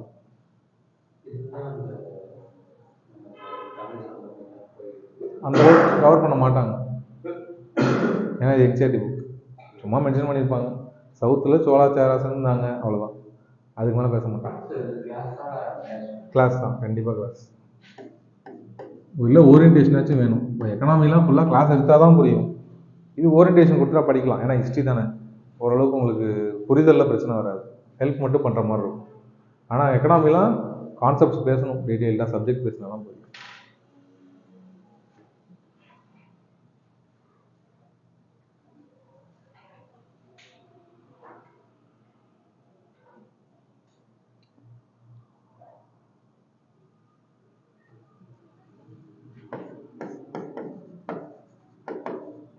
India and contemporary world. கண்டெம்பரரினா என்ன? சமகாலம், சமகாலம்னு அர்த்தம். ஓகேவா? சேம் டைம், ஒரே டைமில் இருந்தவங்க.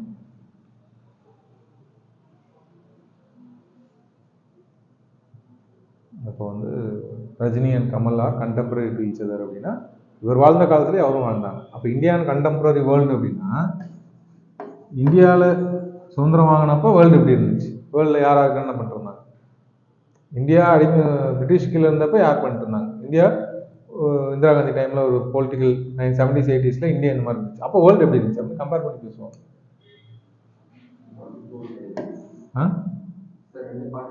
ஆமாம், 1, 2 2 பார்ட் வரும். India and contemporary world, India and contemporary world, 9th 10th. Hard copy தான், கிளாஸ் தேவையில்லை. இது கிளாஸில் எடுக்கவும் மாட்டாங்க. பாலிடிக்ஸ் சின்ஸ் இண்டிபெண்டன்ஸ்னு ஒரு டாப்பிக்கில் பேசுவாங்க, பட் கம்மியாக தான் பேசுவாங்க. இது வந்து ஓரியன்டேஷன் தான், நீங்களே படிக்கலாம். ஆனால் கொஞ்சம் அண்டர்ஸ்டாண்டிங் அப்புறம் தான் படிக்க முடியும். இப்போதைக்கு இண்டிபெண்டன்ஸ் எப்போ கிடச்சாங்க அதுவே ஐடியா இருக்காது. ஓரளவுக்கு ஹிஸ்ட்ரிலாம் மூவ் ஆகிடுச்சுன்னா படிக்கிறப்ப ஈஸியாக சப்ஜெக்ட்ஸ் மூவ் ஆனதுக்கப்புறம். ஹிஸ்ட்ரியில் மட்டும் எல்லாமே ஹார்ட் காப்பி வரும். ஏன் அப்படின்னா இதுலேருந்து ஏதாவது எம்சிக்யூஸ் கேட்கலாம், அதனால் எல்லாத்தையும் ஒரு ஹார்ட் காப்பியில் அண்டர்லைன் பண்ணி படிச்சிருது better. 12th themes in Indian history 1, 2, 3 hard copy class இருக்கணும், கரெக்டாக தான் படிக்கணும். இதில் நான் எதெல்லாம் நீங்களாக படிக்கலாம்னு சொல்லியிருக்கணும் அதெல்லாம் இன்றைக்கே படிக்க ஆரம்பிச்சிருக்கேன், பெண்டிங் வைக்காதீங்க, ஓகேவா? எப்பயுமே நான் அந்த மாதிரி நிறைய வேலை கொடுத்துருவேன், ஆனால் வீட்டில் செய்ய மாட்டாங்க. என்ன படிக்கிறது, ஒன்றுமே கொடுக்கலையே, ஒரு நடத்துறதுக்கு ஒன்றுமே சொல்லலையே அப்படிங்கிற மாதிரியே இருக்கும். ஆனால் நான் சொன்னதெல்லாம் அந்த டைமில் நோட் பண்ண மாட்டாங்க. கிளாஸில் எப்பயுமே ஏதோ சொல்கிறேன், ஹோம்ஒர்க்காக கொடுக்குறேன் போய் பாருங்கன்னு சொல்கிறேன்னா சைடில் ஒரு சின்ன காலம் போட்டு எழுதி வைக்கணும், ரெஃபர் டுடேஸ் ஒர்க் அப்படின்னு சொல்லி, போய் இதை படி அதை படிக்க சொல்லிட்டு அப்புறம் போய் டிக் பண்ணணும். இதுதான் டிசிப்ளின். இந்த மாதிரி பண்ணுறது தான் ஒர்க் அவுட் ஆகும். UPSC is all about discipline தாங்க. ஏன் கிளாஸ் எடுக்கிறவங்க கிளியர் பண்ண மாட்டாங்க? பண்ண முடியாது. யூபிஎஸ்சி இத்தனை இன்ஸ்டியூட் இருக்குது, அத்தனை இன்ஸ்டியூட்லேயும் கிளாஸ் எடுக்கிறாங்கல்ல, அவங்களாம் கிளியர் பண்ண மாட்டாங்க. யூபிஎஸ்சினா அந்த டிசிப்ளின் வேணும். இப்போ என்ன வந்து ஒரு வருஷம் உட்காந்து படிக்க சொன்னீங்கன்னா படிக்க மாட்டேன். காலையிலேருந்து சாயங்காலம் வரைக்கும் நீங்கள் பிளான் பண்ணி உங்கள் லைஃப்பை பிளான் பண்ணி படிக்கணும். நீங்கள் கல்யாணம் பண்ணிட்டு குழந்தையெல்லாம் வச்சுக்கிட்டு வேலைக்கு போயிட்டு பண்ணுறது ரொம்ப கஷ்டம். அப்போ அதையும் தாண்டி போனோம்னா பயங்கர வில்பவர் வேணும். அதை உடச்சி அதுக்கப்புறம் நான் ஷெடியூல் போட்டு படிக்கிறேன் அப்படின்னா சாதாரண ஹியூமன்ஸால் பண்ண முடியாது. அதை பண்ணுறவங்க தான் ஜெயிப்பாங்க. அது எல்லாருக்கும் பண்ண முடியாது. UPSC expects this discipline. ஏன் அப்புறம் 1 இயர் எவன் படிப்பான் உட்காந்து? 1 இயர் படிக்கிறானாலே இஸ் சம்திங் டிஃப்ரெண்ட் தான். யாராலையும் 1 இயர்லாம் உட்காந்து இதை பண்ண முடியாது. பாதியிலே இன்ட்ரெஸ்ட் போயிடுவாங்க. அதுக்கு தான் எல்லாம் இந்த சின்ன எக்ஸாம் 2 மாதம் படிக்கிறது, 3 மாதம் படிக்கிறது, சீக்கிரம் வேலைக்கு போகணும் அப்படின்னு பண்ணுறது. அதுதான் எப்பவுமே டெஸ்டினேஷனாக பார்க்காதீங்கன்னு சொல்லுவேன். இது வந்து ஒரு முடிவு, எக்ஸாம் கிளியர் பண்ணுறதா என் லைஃபோட ஆம்பிஷன், அந்த மாதிரி பண்ணக்கூடாது. It's a part of life, ப்ராசஸ்ன்னு பார்க்கணும். அது என்னை டிசிப்ளின் பண்ணுறதுக்கு, நான் வாழ்கிறதுக்கு அது ஒரு ப்ராசஸ். இந்த ஆன் தி வேலை நீங்கள் ஒரு நல்ல ஹியூமனாக மாறுவீங்க. டிசிப்ளினாக ஃபிசிக்கலாகவும் சரி மென்டலாகவும் சரி. நல்ல தாட்ஸ் வரும், நல்ல என்வரான்மெண்ட் கிடைக்கும், நல்லா பேசுவீங்க, மைண்டும் டெவலப் ஆகும். அதே டயத்தில் ஃபிசிக்கலாகவும் நல்லா இருக்கலாம். புரியுதா? இது ரெண்டுக்காக இதை யூஸ் பண்ணிக்கணும். அது ப்ராசஸ். எக்ஸாம் கிளியர் பண்ணுறதுங்கிறது ஸ்டார்டிங் பாயிண்ட் தான். அதுக்கப்புறம் தான் லைஃபே இருக்குது. அப்படி யோசிச்சு தான் இருக்காங்க. படிக்க முடிஞ்சா பண்ணலாங்க. சரி, அந்த மாதிரி எத்தனை நாள் பண்ண முடியும் உங்களால்? அதான் சொல்கிறேன். அப்போ அவங்களால பண்ண முடியும்னா அவங்க பண்ணுறாங்க. சிபிஎஸ்சி ப்ரிப்பரேஷனுங்கிறது கஸ்டம் மேடு தான். இது சட்டம் மாதிரி ஒரு ஆளும் தனித்தனியாக தச்சு தான் போடணும், இல்லை நீங்கள் செலக்ட் பண்ணி பார்த்து தான் போடணும். இது காமனாக எல்லாருக்குமே வந்து விற்கிற கேக் மாதிரி வாங்கி சாப்பிட்ற மாதிரி கிடையாது. அவன் 9 hours படித்தாங்கன்னா அவங்களால முடியுது, அவங்க பண்ணுறாங்க. நம்மளால் என்ன முடியுமோ அது தகுந்தாப்புல பிளான் பண்ணி ஸ்மார்ட்டாக பண்ணி எக்ஸாம் கிளியர் பண்ணுறதுக்கு என்னவோ பண்ணணும். புரியுதா? இதுதான் எய்ம். அப்போ என்னோட திறமை என்னன்னு எனக்கு தெரியணும். என்னால் எவ்வளோ நேரம் படிக்க முடியும், எவ்வளோ நேரம் தூங்க முடியும். ஏன்னா சாப்பிட்ற அளவுலேருந்து தூங்குற அளவு வந்து எல்லாருக்குமே மாறும்ல. சில பேர் 2-3 hours தான் தூங்குவாங்களே. எனக்கு தெரிஞ்சவங்க நிறைய பேர் அப்படி இருக்காங்க. கேட்டால் தூங்குறதே டைம் வேஸ்ட்டுமாங்க. ஆனால் நார்மலாக தான் இருக்காங்க இன்னமும். ஆனால் சில பேர்லாம் பார்த்தீங்கன்னா ஆதினி என் ஃப்ரெண்டு இருப்பார். மெயின் பர்பஸே லைஃபே தூங்குறது தான். அவர் பகல்லையும் தூங்குவார், நைட்லையும் தூங்குவார். எந்திரிப்பார், வேலை போவார், திருப்பி தூங்கிடுவார். இந்த மாதிரி அவங்களும் இருக்காங்க. ஸோ அவங்க ப்ரிப்பரேஷன் அவங்க தகுந்தாப்ப தான் பிளான் பண்ணி ஆகும். சில பேர் மார்னிங் ரீடர்ஸ் இருப்பாங்க, காலையில் எழுந்திரிச்சு தான் படிப்பாங்க. அது ஸ்கூலில் சின்ன வயசுலேருந்தே வீட்டில் ப்ராக்டிஸ் பண்ணியிருப்பாங்க. அந்த ப்ராக்டிஸ் எங்கே வரும்னா வீட்டிலேருந்து தான் வரும். வீட்டில் அப்பா அம்மா எப்போ தூங்குறாங்களோ அதுலேருந்து வரும். வீட்டில் நிறைய வீட்டில் அப்பா அம்மா வந்து, இப்போ எங்கள் ஒய்ஃப் வீட்டிலலாம் அப்பா அம்மா வந்து 9 o'clock ஷட் டவுன். சின்ன வயசுலேருந்தே 9 o'clock மேலே வீட்டில் யாருமே இருக்க மாட்டா, லைட்டாக பண்ணுவோம். அப்படியே பழகிட்டாங்க, அவங்க சைக்கிளே அப்படி பழகிடுச்சு. எங்கள் வீட்டில் பார்த்தீங்கன்னா 9 o'clock தான் படம் பார்க்க உட்காருவோம், 12 o'clock தான் தூங்குவோம். அப்படியே நான் பழகிட்டேன், சின்ன வயசுலன்னு சொல்கிறேன். அப்போ என்னோட பாட்டம் அப்படி ஆயிடுச்சு. அது மாதிரி உங்கள் பாடிக்குன்னு ஒன்று இருக்கும். அப்போ நைட்டில் படிக்கணும்னா நைட்டில் படிங்க, பகலில் படிக்கணும்னா பகலில் படிங்க, உங்களுக்கு தகுந்தாப்புல படிங்க. அவர் ஃபர்ஸ்ட் ரேங்க் எடுத்தவர் வந்து பேட்டி கொடுக்குறாரு, நான் காலைல 4 மணிக்கு தான் படித்தேன், பிரம்ம முகூர்த்தத்தில் தான் படித்தேன் அப்படின்னா அது அவருக்கு ஒர்க் அவுட் ஆயிருக்கு, அவர் பாடி சைக்கிளுக்கு அக்செப்டட். சயின்ஸாக பார்த்தீங்க, ஃபிசிக்கலாக பார்த்தீங்க அப்படின்னா சர்க்காடியன் ரிதம்னு ஒன்று இருக்குது. ஹார்ட்டுக்கு தகுந்தாப்புல உங்கள் தூக்கத்துக்கு தகுந்தாப்புல பாடியும் ஃபங்க்ஷன் ஆகும். அது வந்து ஈவினிங் 11 to 12 அதுக்குள்ளே தூங்கிடணும், 6 to 7 8க்குள்ளே சாப்பிட்றணும். இது ஜென்ரலி அக்செப்டட் ரூல்ஸ் தான் சயின்ஸ் படி பார்த்தா. பட் இண்டிவிஜுவல் பாடி பொறுத்து மாறும். அது இது ஜென்ரல் ரூல். நீங்கள் 8க்கு மேலே ஏதாவது ஃபுட்டு சாப்பிட்டீங்கன்னா செரிக்கிறது கஷ்டம். 9க்கு மேலே 11 மணிக்கு போய் பரோட்டா சாப்பிட்டீங்கன்னா செரிக்கிறது கஷ்டம் தான். அப்படி தான் இருக்கும். அப்போ பாடி மற்ற வேலையெல்லாம் விட்டுட்டு பிரெயினுக்கு அனுப்ப வேண்டிய வேலையெல்லாம் விட்டு அங்கே போய் வேலை பார்த்துட்டு இருக்கும். அப்போ உங்கள் பெர்ஃபார்மன்ஸ் பாதிக்கப்படும். இதெல்லாம் ஜென்ரல் ரூல். தூங்குறதும் அதே மாதிரி தான். ஏர்லி மார்னிங் ஏஞ்சிட்டிங்க 5 to 6 ஏஞ்சிட்டிங்கன்னா டே பெருசாக இருக்கும், ஹெல்ப்ஃபுல்லாக இருக்கும். இதெல்லாம் ஜென்ரல் ரூல். பண்ணிங்கன்னா சந்தோஷம் தான். பட் அந்த ப்ரொடக்டிவிட்டியே என் அண்ணன் வந்து ஐடி வேலை பார்க்குறான், ஒரு நாளைக்கு 4 மணி தான் வேலை பார்ப்பான், அதுலேயும் ரொம்ப கம்மியாக தான் பார்ப்பான், பாதி நேரம் வீட்டு வேலை தான் பார்த்துட்டு இருப்பான். ஆனால் இதுலேயே அதிகமாக சேலரி வாங்குறான். அப்போ அவன் என்ன சொல்லுவான், பர்பஸ் என்ன, சேலரி வாங்குறத நான் வாங்கிட்டேன், அடுத்த வேலையை நான் பார்க்குறேன்பான். அவனால் முடியுது, பண்ணுறான். அதுக்காக நம்ம வந்து காலைல 9 மணிலேருந்து 6 மணி வரைக்கும் வேலைக்கு போயிட்டு 30,000 சம்பளம் வாங்குறவங்க இருக்காங்க. அவங்க போய் அதை கம்பேர் பண்ண முடியுமா? கம்பேர் பண்ண முடியாது. ஸோ யூபிஎஸ்சி ப்ரிப்பரேஷன் மட்டும் சொல்கிறவங்கள வச்சு கம்பேர் பண்ணாதீங்க. நான் சொல்கிறதுனாலும் அப்படி தான். உங்களுக்குன்னு ஒரு ஷெடியூல் நீங்கள் கிரியேட் பண்ணுங்க. அது எப்படி சார் கண்டுபிடிக்கணும்னா செஞ்சு பார்த்து கண்டுபிடிக்கணும். அதுக்கு தான் இந்த 1 year டைம்.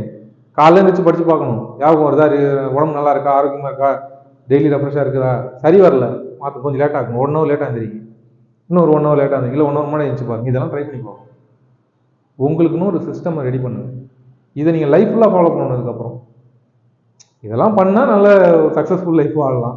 எனக்கு இதெல்லாம் வேணாம் சார், நான் இஷ்டத்துக்கு வாழ்கிறேன்னா அது வேறு வாழ்க்கை, அந்த மாதிரி பண்ணிக்கலாம். ஓகேவா? டிசிப்ளின்டாக இருக்கணும் அப்படிங்கிறதுக்காக தான் யூபிஎஸ்சி. அது இருந்தால் தான் பண்ண முடியும். 9 hours படிக்கிறாங்க அப்படின்னா அவங்களுக்கு வேறு எந்த வேலையும் இல்லை, சாப்பாடு எல்லாமே துணி துவைக்கிறதுல எல்லாமே அவங்களுக்கு ரெடியாக இருக்கும். இன்னொன்று அவங்க காலையில் எழுந்திரிச்சாங்கன்னா சாப்பாடு டயத்துக்கு வர்றது, சாப்பாடு அதெல்லாம் கரெக்டாக இருந்தால் தான் நீங்கள் 9 hours படிக்க முடியும். நீங்கள் சமைச்சிக்கிட்டு இல்லை ஒழுங்காக சாப்பிடாம அதாங்க அந்த டிசிப்ளினோட லெவல் வந்து மாறும். அந்த டிசிப்ளினோட லெவல் எப்போ மாறும் அப்படின்னா, நான் இப்போ என் அண்ணன் கதை தான், என்னால் இந்த அளவுக்கு டிசிப்ளினாக இருந்தாலே இந்த எக்ஸாம் என்னால் கிளியர் பண்ண முடியும். அந்த அளவுக்கு நான் பொட்டன்ஷியல். ஏன்னா சில பேருக்கு படித்தோன்னே ஞாபகம் வந்துடும், ஃபோட்டோகிராஃபிக் மெமரி இருக்கும், அவங்க அவ்வளோ எஃபோர்ட் போட தேவையில்லை. எனக்கு படித்தாலே ஞாபகம் இருக்காது சார், எனக்கு ஞாபகமே இருக்காது. அப்போ நீங்கள் என்ன பண்ணணும், அவனோட கம்ப்ளீட் பண்ணணும்னா நீங்கள் எக்ஸ்ட்ரா ஹவர்ஸ் ஸ்பெண்ட் பண்ணி ஆகணும். அதுதான் பிளானிங். நீங்கள் அதுக்காக எனக்கு அந்த அளவுக்கு ஃபோட்டோகிராஃபி மெமரி இல்லை அதனால் நான் கிளியர் பண்ண மாட்டேன்னு நினச்சக்கூடாது. எக்ஸ்ட்ரா எஃபோர்ட் போடணும். இது எப்போ எதோட கம்பேர் பண்ணணும்னா ஜிம்மோட கம்பேர் பண்ணிக்கணும், இல்லை ஃபிசிக்கல் ஸ்போர்ட்ஸோட கம்பேர் பண்ணிக்கணும். ஓகேவா? ஆல்ரெடி ஒருத்தன் ஃபிட்டாக இருக்கானா அவன் 100 meters ஓடிடுவான். நீங்கள் 100 meters ஓட முடியல அப்போ என்ன பண்ணணும், ஃபிட் ஆகிறதுக்கு என்னவோ அதை ரெடி பண்ணணும். அப்போ அவனோட நீங்கள் எஃபோர்ட் அதிகமாக தான் போட்டாகணும். அவன் ஆல்ரெடி அதை பண்ணிட்டான், ஃபிட் ஆகிட்டான். நீங்கள் ஃபிட் ஆகிற வரைக்கும் ட்ரை பண்ணணும். அப்புறம் தான் நீங்கள் 100 meters ஓட முடியும். இதுதான் டிஃப்ரென்ஸ். அதுக்காக அவன் பண்ணுற ஷெடியூலை நீங்கள் பண்ண முடியுமா? பண்ண முடியாது. ஏன்னா உங்கள் பாடி ஒத்துக்காது. அதை நோக்கி போங்க, அதை கொஞ்சம் கொஞ்சமாக ஆரம்பிங்க. அதோட ஃபஸ்ட்டு ஸ்டெப் என்னன்னா, இன்னைக்கு என்னவோ நீங்கள் அதை அக்செப்ட் பண்ணுங்க. உங்களோட ஃபெயிலியர்ஸை அக்செப்ட் பண்ணுங்க. நான் வந்து டிவி பார்க்குறேன், ஃபோன் பார்க்குறேன், படம் பார்க்குறேன், அது என்னவோ அதை அப்படி பிளாட்டண்ட்டாக ஒத்துக்கிட்டு எழுதுங்க. நான் வேஸ்ட்டாக செலவு பண்ணுறேன், நான் குடிக்கிறேன், நான் அதை அப்படியே எழுதணும். எழுதிட்டு நீங்கள் ஒத்துக்கணும், இதுதான் என் நிலைமை அப்படின்ட்டு. நீங்கள் வந்து உங்களே ஃபேக்காக ப்ராமிஸ் பண்ணிக்கூடாது. நானும் நல்லா தான் இருக்கேன், நான் அப்பப்போ சிகரெட் பிடிக்கிறேன், அப்பப்போ லேட்டாக தூங்கும், இதெல்லாம் ஒரு பிரச்சனையா அப்படிங்கிற மாதிரி கன்வின்ஸ் பண்ணீங்கன்னா அது செட் ஆகாது. நீங்கள் அக்செப்ட் பண்ணணும், நான் இவ்வளோ நேரம் தான் படிக்கிறேன், இது பத்தாது, நீ படிக்க மாட்டேன், கிளியர் பண்ண மாட்டேன் அப்படின்னு டிக் போட்டு வைக்கணும். அப்படி உங்களோட பர்சன்ட் நிலைமையை நீங்கள் வந்து அக்செப்ட் பண்ணிக்கிட்டு அதுலேருந்து இம்ப்ரூவ் பண்ண ட்ரை பண்ணணும். இந்த ப்ராசஸ்க்காக தான் இதெல்லாம் பண்ணுறது. இதெல்லாம் யூபிஎஸ்சியில் ஒரு ப்ராசஸ். இது வந்து வெறும் பிகினிங் ப்ராசஸ் தான். அதுக்கப்புறம் தான் இதெல்லாம் பண்ணணும். புரியுதா? இந்த எஃபோர்ட் 9 hours சில பேர் 4 hours படிச்சிருவாங்க, அவங்க திறமை. அதனால அவங்க 9 hours படிக்க தேவையில்லை, மூடி வச்சுட்டு அடுத்த வேலையை பார்ப்பாங்க. So depends upon your capacity, you have to work it out. அந்த கெப்பாசிட்டியை நீங்கள் கண்டுபிடிக்கணும். அதை டெஸ்ட்டு வரப்போ படிக்கிறது. நீங்கள் ஒரு 5 நாள் கரண்ட் அஃபேர்ஸ் படிக்கிறீங்கன்னா அதை 2 நாள் உட்காந்து ரிவைஸ் பண்ணுறது. தனியாக இருக்கீங்க, நீங்களே ரிவைஸ் பண்ண முடியல, யாராவது ஃப்ரெண்டை பிடிங்க, சும்மா உட்கார வச்சு பேசுங்க. இல்லை வீட்டில் அம்மா அப்பா இருக்காங்கன்னா சும்மா உட்கார வச்சு பேசுங்க. ஓகேவா? அவங்களுக்கு எதுவுமே புரிய வேணாம், இருந்தாலும் நீங்கள் உட்கார வச்சு பேசுங்க. ஓகேவா? கான்ஸ்டியூஷன் நெட்வொர்க்கு படித்தேன், கான்ஸ்டியூஷன் என்னன்னு தெரியுமா உனக்கு, நான் சொல்லுப்பா அப்படின்னு சொல்லி பேசுங்க. சும்மா அம்மாட்ட பேசுங்க உட்காந்து. உங்களுக்கு ஒரு செவர்கிட்ட பேசுறதுக்கு போல ஒரு ஆள்கிட்ட ரியாக்ஷன் கொடுக்குற ஆள் வேணும். அதுதான் ரிவிஷன். உங்களால் எந்த அளவுக்கு முடியுமோ அதை பண்ணுங்க. ஓகேவா? இது எல்லாமே நம்ம தான் பண்ணி ஆகும். இந்த ரிவிஷன் அப்போ நீங்கள் பிளான் பண்ணி பார்க்கணும், இவ்வளோ படிச்சு இவ்வளோதான் ஞாபகம் இருக்குது, என்னதான் அதுக்கு அதை. அப்போ உங்களுக்கு அந்த பிரச்சனையும் வராது. அம்மா என்ன நினைப்பாங்க, ஒன்றும் நினைக்க போகிறது இல்லை, ஓகேப்பா முடிச்சிச்சா கிளம்பி போயிடுவாங்க. நீங்கள் தப்பாக சொன்னீங்களா கம்மியாக சொன்னீங்களா எதுவுமே அவங்களுக்கு தெரிய போகிறது இல்லை. ஸோ அந்த இடத்துல நம்ம கான்ஃபிடன்ஸை பூஸ்ட் பண்ணிட்டு பண்ணிக்கலாம்.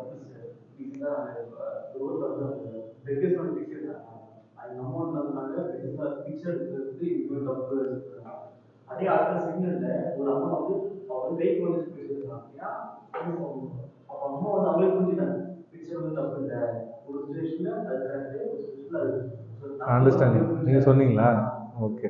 ஸோ அந்த மாதிரி உங்களோட சயின்ஸ் எக்ஸ்பெரிமெண்ட்டுக்கு எளியா யூஸ் பண்ணுற மாதிரி அம்மா அப்பா யூஸ் பண்ணிக்கங்க, உங்களோட படிச்சதை டெஸ்ட் பண்ணுறதுக்கு, ஓகேவா, எத்திக்ஸை பற்றி பேசுகிறதுக்கு, அதுக்கெல்லாம். ஓகேவா? குழந்தைய எடுத்து வந்து வச்சுட்டா ரைட் ஆகிடுது. குழந்தை யாரோட குழந்தை எங்கே திரும்ப குழந்தை அவங்க குழந்தையா இருக்காது, அது வெயிலில் வச்சு பிடிச்சி எடுத்துட்டு இருப்பாங்க. ஸோ அப்போ வந்து மறுபடியும் ரைட்டாக தப்பான்ற கொஸ்டின் வரும். ஆமாம் ஆமாம். ஸோ அந்த மாதிரி உங்களுக்கு டிஸ்கஷன் பண்ணுறதுக்கு யூஸ் பண்ணிக்கலாம். ஓகேவா? வேற ஓகே, ஏதோ நீங்கள் கேட்டீங்க அதுக்கு தான் சொல்லிட்டு இருந்தேன், 9 hours கேட்டீங்க. இந்த மாதிரி ஏதாவது டவுட்ஸ் இருந்துச்சுன்னா கேளுங்க, அதை பேசிக்கலாம். சரியா? ஸோ அந்த நம்பர் ஆஃப் ஹவர் ஸ்டடி, உங்களோட ஷெடியூல், இதெல்லாம் நீங்கள் எப்போ பண்ணுறீங்களோ அப்போ தான் எக்ஸாம் கிளியர் ஆகும். அதை மட்டும் நான் சொல்லிடுறேன். ஷெடியூல் போட்டு தான் படிக்கணும், இதுனா அநியாயமாக இருக்குது. நினச்சா படிக்கிறதுங்கிறது ஃபஸ்ட்டு ஃபெயிலியர் பாயிண்ட் அதுதான். எனக்கு தோணாதான் நான் படிப்பேங்கிறது தான். இப்போ இந்த யூடியூப்ல இதுக்கே வீடியோ இருக்கும், யூபிஎஸ்சி ஆஸ்பிரன்ஸு ஒய் இல்லை ஃபெயிலிங் கேண்டிடேட்ஸ் அவங்களோட ஹேபிட்ஸ் என்ன அப்படின்னு ஒரு யூடியூபே இருக்கும், ஆட் நிறைய வீடியோஸ் இருக்கும். அதில் பார்த்தீங்கன்னா ஃபஸ்ட்டு பாயிண்ட்டே இதான் போட்டிருப்பான், ஷெடியூல் ஃபாலோ பண்ணாது. எனக்கு தோணுனா நான் படிப்பேன், எனக்கு தோணுனா நான் கிளாஸ் அட்டன் பண்ணுவேன். அது யூபிஎஸ்சி செட் ஆகாது, வேறு எக்ஸாமுக்கு செட் ஆகும். ஒரு 3 மாதம் படிக்கிறீங்கன்னா படித்து முடிச்சு தூக்கி போட்டு போயிடலாம். யூபிஎஸ்சி அப்படி செட் ஆகும். நினச்சா படிக்கிறதுலாம் அது சரி வராது. சரியா? ஃபஸ்ட்டு பாயிண்ட்டு ஷெடியூல் தான், டிசிப்ளின் தான் மேட்ரு. ஓகே. அருணாவா அருணாவா கருணாவா ஃபோன் பண்ணி பேசுங்க, வரேன், இங்கே தான் இருக்குன்னு சொல்லுங்கள், வரேன்னா வர சொல்லுங்கள்.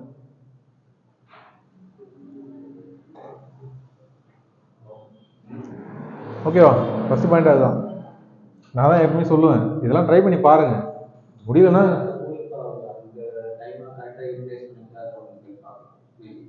எது அதான் சொல்கிறேன்ல, ஸ்ட்ரிக்டாக இருக்கணும்னு அவசியம் இல்லை. அது எந்த லெவலில் இருக்கணுங்கிறதெல்லாம் ஃபிக்ஸட் கிடையாது.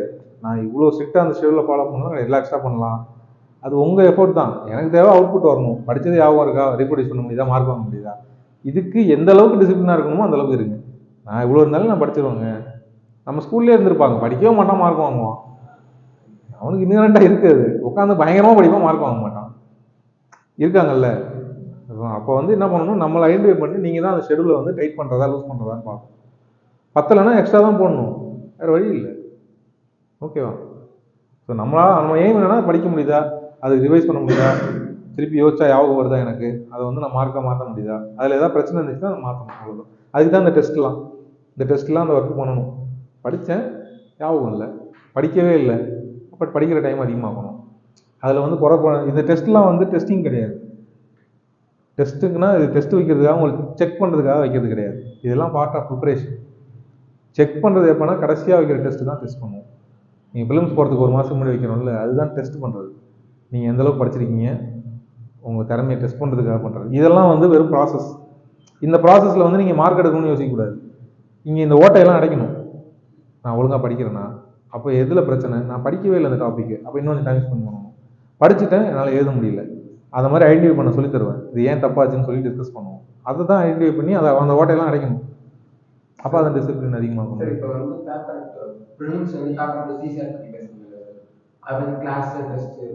ஆமாம், சிசாட்டில் வந்து தனியாக கிளாஸஸ் இருக்கும். 2 கிளாஸஸ் வரும். ஒன்று வந்து ஆப்டிடியூடு, ரீசனிங், ரெண்டும் வரும். ஸோ ஆப்டிடியூட் ரீசனிங் சேர்த்து பார்த்தீங்கன்னா ஒரு 25 to 2 hours, 50 to 60 hours class வரும். ஸோ இந்த கிளாஸ் பிளான்னு ஒரு லிஸ்ட் ஒன்று கொடுத்தாங்களா, அதை சொல்கிறேன். அதில் வந்து எந்தெந்த சப்ஜெக்ட்டுக்கு எத்தனை ஹவர்ஸ்னு ஒரு லிஸ்ட் இருக்கும். அதில் சிசாட்டுக்கு வரும். இயர் லாங் டெஸ்ட்டில் அது இன்க்ளூட் ஆகாது. ஏன்னா கிளாஸஸ் மூவ் ஆனதுக்கப்புறம், சிசாட் நடத்தினதுக்கப்புறம் சிசாட் பேஸ்டு டெஸ்ட் இருக்கும். இப்போ சிசாட்டில் வந்து ஒரு 10 டாபிக் இருக்கும். அதில் வந்து ஒரு 5 டாபிக் முடிச்சிட்டாங்கன்னா அதுக்கு ஒரு டெஸ்ட், அடுத்து ஒரு 5 டாபிக் முடிச்சிட்டாங்கன்னா ஒரு டெஸ்ட் வைப்போம், தனியாக வைப்போம். இதோட ரிலேட்டே ஆகாது. ரீசனிங் முடிச்சிட்டாங்கன்னா அதுக்கு ஒரு டெஸ்ட், இப்படி தான் வரும். கடைசியாக எக்ஸாம் போகிறப்போ 2 ஃபுல் டெஸ்ட் எழுதுவீங்க.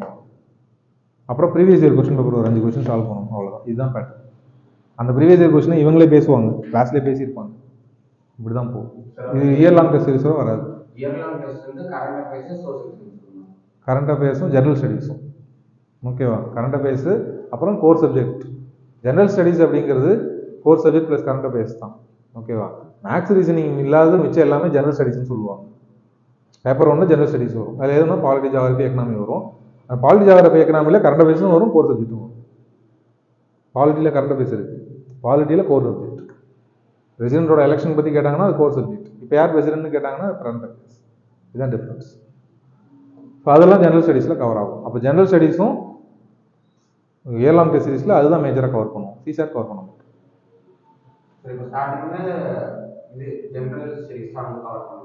ஆமாம், சப்ஜெக்ட்ஸ் ஜெனரல் ஸ்டடீஸ் தான் போகும். சிசாட் போகிற வழியில் இப்போ இடையில தான் வரும். ஓகேவா? இப்போ தான் உங்களுக்கு ரீசனிங் முடிய போகுது, முடிச்சுட்டு அடுத்த சைக்கிள் ஆரம்பிப்பார்.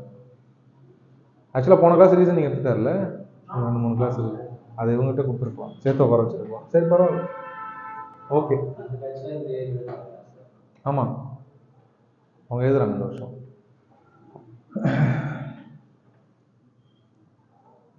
இப்போ தான் டெஸ்ட் சீரிஸ்லேயும் டெஸ்ட் சீரிஸ் எழுதிட்டு இருக்காங்க.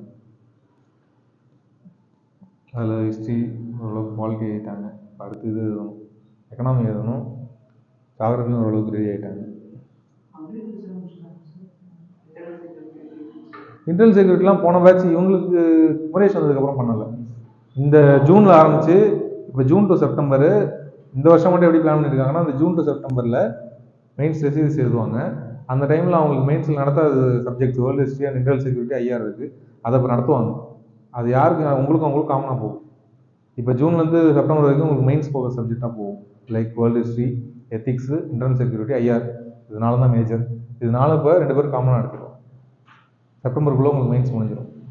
வேறெல்லாம் பாலிட்டியும் ஜியாகிரபியும் போகும். முடிஞ்சிச்சுனாலே ஆல்மோஸ்ட் சப்ஜெக்ட் ஓவர். ஓகேவா? சிசெட் அதில் இல்லை. ஹிஸ்ட்ரியில் அவ்வளோதான். இன்னும் ஒன்றே ஒன்று இருக்குது, arts and culture. Art and culture.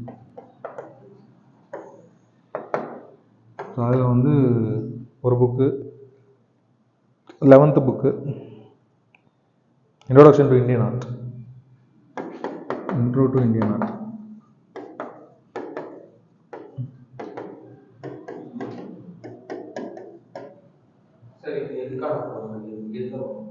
History. ஹிஸ்ட்ரியில் ஆர்ட் அண்ட் கல்ச்சர்னு ஒன்று வரும். கலை மற்றும் நம்ம வந்து dance forms, Bharatanatyam like dance forms, temple architecture, எப்படி டெம்பிள் கட்டுறாங்க அதோட ஸ்டைல்ஸு, பெயிண்டிங், ஒரு ஸ்டேட்டுக்கும் பெயிண்டிங் மாறும்.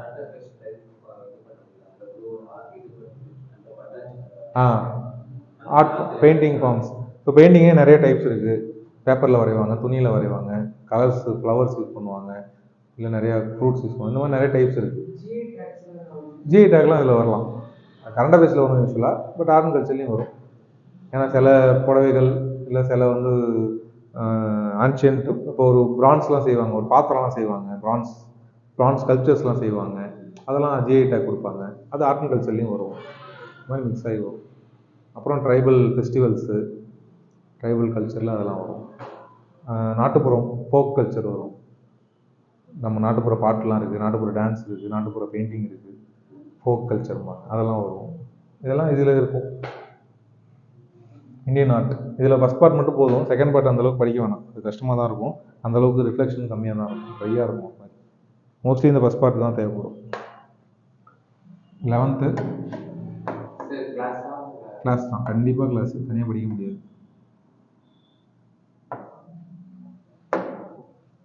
11th book, class, hard copy.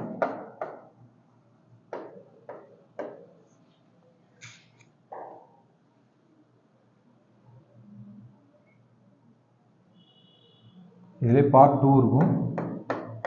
12th book same hard copy, class எடுத்தால் தான். ஆனால் அந்தளவுக்கு ரிஃப்ளெக்ஷன் இருக்காது. இதில் அவுட்புட் ரேஷியோ கம்மி. இந்த யூபிஎஸ்சியில் பார்த்தீங்கன்னா 2 சப்ஜெக்ட் மட்டும் இன்புட் அவுட்புட் ரேஷியோ ரொம்ப கம்மி. மற்ற சப்ஜெக்ட்லாம் நம்ம கவர்னன்ஸ் படிக்கிறீங்கன்னா இவ்வளோ படிப்பீங்க, இவ்வளோ மார்க்ஸுக்கு வரும். ஹிஸ்ட்ரி படிக்கிறீங்கன்னா இவ்வளோ படிப்பீங்க, இவ்வளோ மார்க்ஸுக்கு வரும். இது இவ்வளோ படிப்பீங்க, இத்தனோண்டு மார்க் தான் வரும். இந்த மாதிரி 2 சப்ஜெக்ட் மட்டும் இருக்குது. ஒன்று ஆர்ட் அண்ட் கல்ச்சர், இன்னொன்று வேர்ல்டு ஹிஸ்ட்ரி. வேர்ல்டு ஹிஸ்ட்ரி கொஞ்சம் நிறைய படிக்கிற மாதிரி இருக்கும், ஆனால் ஒரே ஒரு கொஸ்டின் தான் கேட்பான். அதுவும் நீங்கள் படிக்காததுலேருந்து கேட்டுருவான். ஸ்கிப் பண்ணக்கூடாது. யூபிஎஸ்சியில் அந்த வார்த்தையை யூஸ் பண்ணாதீங்க. இட்ஸ் பேட் வேர்டு, கெட்ட வார்த்தை. சரியா? ஏதாவது ஒன்று ஸ்கிப் பண்ணுறேன் அப்படின்னு பண்ணவே கூடாது, அது வேலைக்கே ஆகாது. Okay, because no one will skip. இது காம்படிஷன் பேஸ்டு. நீங்கள் அப்படி யோசிச்சிங்கன்னா இதை ஸ்கிப் பண்ணிட்டு எவனும் வர மாட்டான், படிச்சுருவானு. நீங்கள் படிச்சு தான் ஆகும். படிக்கணும்னா இப்போ வேர்ல்டு ஹிஸ்ட்ரி எப்படி படிக்கணும் அப்படின்னா, அந்த ஒரு கொஸ்டினை மேனேஜ் பண்ணுற அளவுக்கு படிக்கணும். இப்போ question paper is about managing. ஏன் அவன் டைம் லிமிட் தரான், வேர்ட் லிமிட் தருவான். அந்த வேர்ட் லிமிட்டும் டைம் லிமிட்டும் சம்டைம்ஸ் வேணும்னே என்ன பண்ணுவானுங்க, 3 hours முடிக்க முடியாத மாதிரி கொடுப்பான். ஒரு பர்சனால ஆவரேஜாக ஒரு ஹவருக்கு இவ்வளோ தான் வேர்ட்ஸ் எழுத முடியும்னு கணக்கு இருக்குது, சயின்ஸ் பேஸ்டு கணக்கு இருக்குது. அதை விட அதிகமாக கொடுப்பான், வேணும்னே கொடுப்பாங்க. அதை விட ரொம்ப கம்மியாக கொடுப்பான், வேணும்னே கொடுப்பாங்க. இந்த மாதிரி இயர்லி வந்து சம்டைம்ஸ் வேர்ட்ஸ் நம்பர் ஆஃப் வேர்ட்ஸ்லாம் மாற்றுவாங்க. இப்போ ஓரளவுக்கு ஸ்டாண்டர்ட் ஆக்கிட்டாங்க, முன்னாடி அதை பண்ணிருந்தாங்க. 4500 வேர்டு கிட்ட எழுத வைப்பாங்க, 3 ஹவர்ஸில் எழுத முடியாது. ஆவரேஜ் வேர்ட்ஸ்ன்னு இருக்குது. மொத்தமாக சேர்த்து சொல்கிறேன், 20 கொஸ்டின் எழுதுறீங்க, இல்லை 2 எஸ்ஏ எழுதுறீங்கன்னா மொத்தமாக 3 ஹவர்ஸில் எழுதுவீங்க. டோட்டல் வேர்ட்ஸை கம்பேர் பண்ணுறப்ப சொல்கிறேன். அவ்வளோ எக்ஸ்பெக்ட் பண்ணுறாங்க, 4500 வேர்டு 5000 வேர்டுலாம் எழுதணும்னு எதிர்பார்க்குறாங்கன்னா அவ்வளோ எழுத முடியாது. அப்போ அவங்க என்ன எதிர்பார்க்குறாங்கன்னா, அந்த 3 ஹவர்ஸில் நீங்கள் எப்படி எஃபெக்டிவாக மேனேஜ் பண்ண போகிறோன்னு எதிர்பார்ப்பாங்க. எக்ஸாமே வந்து எஃபெக்டிவ் மேனேஜ்மெண்ட் ஆஃப் 3 ஹவர்ஸ் தான். ஸோ அப்போ அந்த மேனேஜ்மெண்ட் நீ எப்படி பண்ணுறங்கிறத அங்கே செக் பண்ண ஆரம்பிச்சிருவாங்க. அவங்க வந்து 4500 வேர்டு ஒன்று எழுத சொல்லலை, ஏன்னா எழுத முடியாதுன்னு அவங்களுக்கு தெரியும். ஆனால் நீ இருக்கிற அந்த 3000 வேர்ட்ஸ்லேயே நீ எப்படி எஃபெக்டிவாக மேனேஜ் பண்ணி மேக்கப் பண்ணுன்றதை செக் பண்ணுவாங்க. அந்த மாதிரி தான் வேர்ல்டு ஹிஸ்ட்ரிலாம். அந்த ஒரு கொஸ்டின் கேட்குறான், நீங்கள் இவ்வளோ ஃபஸ்ட்டு போவீங்க, படித்ததுலேருந்து வேறு எதாவது கேட்டு வச்சுருவோம். அந்த மாதிரி நடக்கும். நம்ம மலேசியன் ஹிஸ்ட்ரி படிக்க மாட்டோம், அவன் கேட்டான் ஒரு வாட்டி. அப்போ என்ன பண்ணுவாங்க, யாருக்குமே தெரியாதுல்ல அது. ஆல்மோஸ்ட் யூபிஎஸ்சி படித்தேன் யாருமே அதை படிச்சிருக்க மாட்டான். அப்போ யாருக்கு தெரியும்னா, ஒன்றும் மலேசியா பூர்வீகம் வேணா இருந்தால் அவனுக்கு தெரிஞ்சிருக்கும் பர்சனல் எக்ஸ்பீரியன்ஸில்.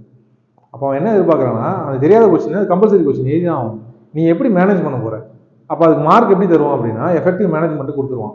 இருக்கிறதே அவன் ஓரளவுக்கு தேர்த்தி மேனேஜ் பண்ணி வச்சிருக்கான், அவனுக்கு ஃபுல் மார்க் வந்துடும்.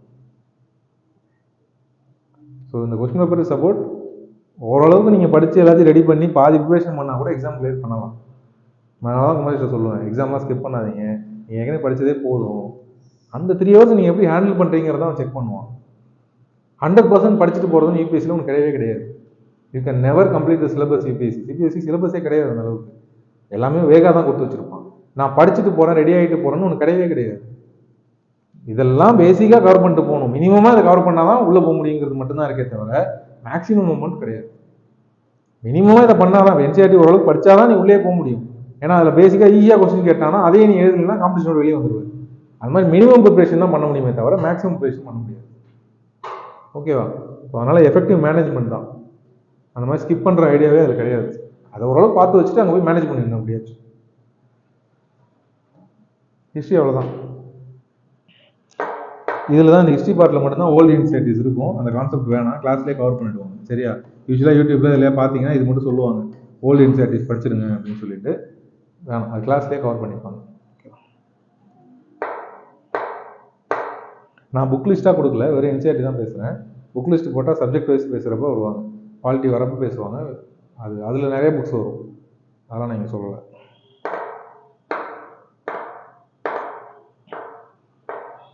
ஜாகிரபி வந்து ஒரே புக்கு தான், ஒரே டாபிக் தான். 6 to 12 ஜாகிரபி புக் இருக்கும். அது 6 to 10 பார்த்தீங்கன்னா நேம்ஸ் இருக்கும்.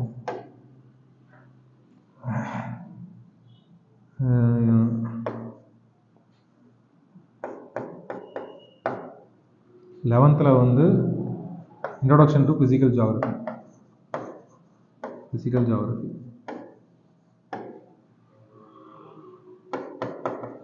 இந்தியா ஃபிசிக்கல் என்விரான்மெண்ட், இது ரெண்டும் 11th, ரெண்டுமே கிளாஸு ஹார்ட் காப்பி.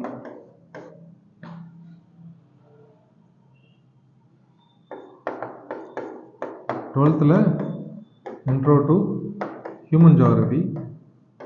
அப்போ ஜியாகிரபி டைப்ஸு அதெல்லாம் பேசினா தான் அதை படிக்க முடியும், அப்படியே படிக்க முடியாது. ஹியூமன் ஜியாகிரபினா என்ன, ஃபிசிக்கல் ஜியாகிரபினா பேசணும். People and economy, India people and economy, இது ரெண்டு 12th. இதுவும் வந்து கிளாஸ் எடுத்தால் தான் படிக்க முடியும், ஹார்ட் காப்பி வேணும். இதனால தான் முக்கியமான புக்கு. அதுக்கு முன்னாடி பார்த்தீங்கன்னா 6 to 8ல் ஒரு 3 புக்கு இருக்கும். அதெல்லாம் சும்மா கேஷுவல் ரீடிங் தான்.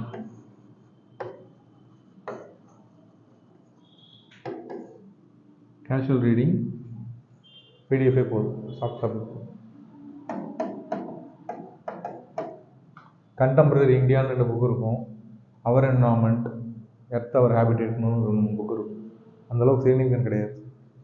அதெல்லாம் கிளாஸ்லேயே சும்மா ஒரு 5 நிமிஷம் 10 நிமிஷம் பேசிட்டு போயிடுவோம். அவ்வளோதான் அதில் ஒர்த்து.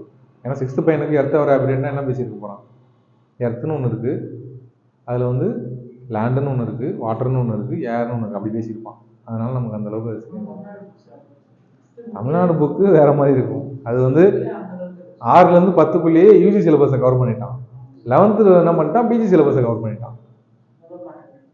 ஜாகிரபி பிஜியில் பேசினதெல்லாம் 11th பேசி வச்சுருக்கான். மேப்பிங்கு, ரீஜனல் மேப்பிங்கு, ரெயின்ஃபால் எப்படி மெஷர் பண்ணுறது, மேப்லாம் எப்படி வரைகிறாங்க, அதெல்லாம் பேசி வச்சுருக்கான். அதெல்லாம் நம்ம யூபிஎஸ்சிக்கு படிக்க மாட்டோம். ஜாலியாக தான் இருக்கும். இப்போ என்ன ஆயிடுச்சு, நான் ஒரு டிஎன்பிசி கிளாஸ் இருக்கிறப்ப அதுதான் அவங்க தான் பிரச்சனை வந்துச்சு. டிஎன்பிசிக்குன்னா அதெல்லாம் எடுத்து ஆகணுங்கிற மாதிரி ஆயிடுச்சு. ஏன்னா டிஎன்பிசிக்கு அதான் மேஜர் சிலபஸே. அதை எடுக்க போனால் எடுத்துகிட்டே இருக்கேன். நான் பாட்டுக்கு ஜாகிரபி என்னமோ சம்மந்தம் இல்லாமல் எடுக்கிற மாதிரி ஆயிடுச்சு. ஒரு மாதிரி ஆடாயிடுச்சு இந்த புது புக் போட்டதுக்கப்புறம். பழைய புக்கு அந்த பிரச்சனை வராது. புது புக் போட்டப்போ 2017-18 ஃபஸ்ட் டைம் எடுத்தப்போ ரொம்ப கஷ்டப்பட்டேன். ஏன்னா இவ்வளோ பேச வேண்டியதாக இருக்குது அப்படின்ட்டு. எனக்கு பேசுறது பிரச்சனை இல்லை, அதெல்லாம் இவங்களுக்கு கொடுத்து இது எப்படி யூஸ் ஆக போகுது அந்த மாதிரி பிரச்சனை ஆயிடுச்சு. ஒரு டிஎன்பிசி படிக்கிற பையனுக்கு பிஜி ஜாகிரபி பேசி என்ன பண்ணுறது? இப்போ யூபிஎஸ்சி படிக்கிறவனுக்கு அது நல்லது. ஏன்னா அவனுக்கு அண்டர்ஸ்டாண்டிங் பேஸில் ஹெல்ப் பண்ணும், ஆப்ஷனல் சப்ஜெக்ட்டுக்கு ஹெல்ப் பண்ணும், ரைட்டிங்க்கு ஹெல்ப் பண்ணும். ஹவு சாயில் இஸ் ஃபார்மிங் அப்படின்லாம் அதில் கேட்பானுங்க. அவன் என்னத்தை கேட்க போகிறான்? அவன் அவ்வளோவா கேட்க போகிறது இல்லை. ஆனால் தமிழ்நாடு புக்கில் பேசி வச்சுருக்கான் எல்லாத்தையும். நமக்கு கிளாஸில் அதெல்லாம் கவர் ஆகிடும். நம்ம கிளாஸில் அவ்வளோ அந்த economic geography, history and polity அவ்வளோ. இந்த என்சிஆர்டி லிஸ்ட்டு. ஸோ இந்த லிஸ்ட்டு வந்து எல்லாருக்கும் 2 காப்பி தருவாங்க. வாங்கலாம் வாங்கிக்கிங்க. பிரிண்டர் ஏதோ ப்ராப்ளம் போட்டு வைக்க சொல்கிறேன், நெக்ஸ்ட் கிளாஸில் வாங்கிக்கிங்க. அப்புறம் அந்த இஎம்ஐ ஃபார்ம் போட்டாங்கன்னு நினைக்கிறேன், அது எழுதி வச்சுங்களா? ஸ்டூடெண்ட் காப்பி அது வாங்கிக்கிங்க. அப்புறம் உங்களுக்கு வந்து அந்த கிளாஸ் பிளான் ஒன்று இருக்கும். அந்த கிளாஸ் பிளான் எக்ஸல் மாதிரி ஒன்று கொடுத்தால உங்களுக்கு இருந்துச்சு நினைக்கிறேன். தாசனுக்கு வருது நினைக்கிறேன். அதை வச்சுக்கோங்க. அதான் அது இல்லை, அது வந்து இது பாலிட்டி. ஒரு சப்ஜெக்ட்டுக்கும் பார்த்தீங்க அப்படின்னா இந்த மாதிரி மைக்ரோ சிலபஸ் வரும். இந்த சிலபஸ் எப்படின்னா பாலிட்டின்னு எடுத்துட்டிங்கன்னா அதில் என்னென்னலாம் படிக்கணும், இந்த கிளாஸில் ஒன்றா டிக் போட்டு கவர் பண்ணுற மாதிரி வரும். அப்புறம் கவர்னன்ஸ், சோஷியல் ஜஸ்டிஸ் லிஸ்ட். இது மைக்ரோ டாபிக், ஜென்ரல் டாபிக் இல்லாமல் சின்ன சின்ன டாபிக். ஃபுல் இயர் நம்ம அந்த பாலிட்டியில் என்னென்னலாம் கவர் பண்ண போகிறாங்கன்னு வரும். இந்த மாதிரி ஒரு சப்ஜெக்ட்டும் கொடுப்பாங்க. இப்போ பாலிட்டி மட்டும் ஆரம்பிச்சாலும் பாலிட்டி கொடுத்துருவாங்க. சப்ஜெக்ட் வரப்போ ஃபஸ்ட் கிளாஸில் கொடுப்பாங்க. இது வந்து சப்ஜெக்ட் பேஸ்டு மைக்ரோ சிலபஸ். அது கொடுங்க. இது வாங்கிட்டீங்களா? இது வந்து ஜென்ரல் ஜிஎஸ் 1 2 3 4 அதெல்லாம் detailed syllabus for mains exam. அது syllabus for micro syllabus for each subject. இது மெயின்ஸ் எக்ஸாமுக்கு நோட்டிஃபிகேஷனில் கொடுக்குற சிலபஸ். அதெல்லாம் நோட்டிஃபிகேஷனில் இருக்காது, வெறும் பாலிட்டின்னு தான் கொடுத்துருப்பான். அது நம்மளாக கிரியேட் பண்ணுறது. இது நோட்டிஃபிகேஷன்லேயே கொடுக்குறது. ஜிஎஸ் 1ல் என்னென்ன வரும், ஜிஎஸ் 2ல் என்ன வரும், இதுக்கான செப்பரேட் டிஸ்கஷன் வீடியோஸ் இருக்குது. நான் ஷேர் பண்ண சொல்கிறேன், அதை பாருங்கள். ஜிஎஸ் 1க்கு மட்டும் தனியாக பேசியிருப்பேன். ஒரு வார்த்தையும் எடுத்து அர்த்தம் பேசியிருப்பேன்.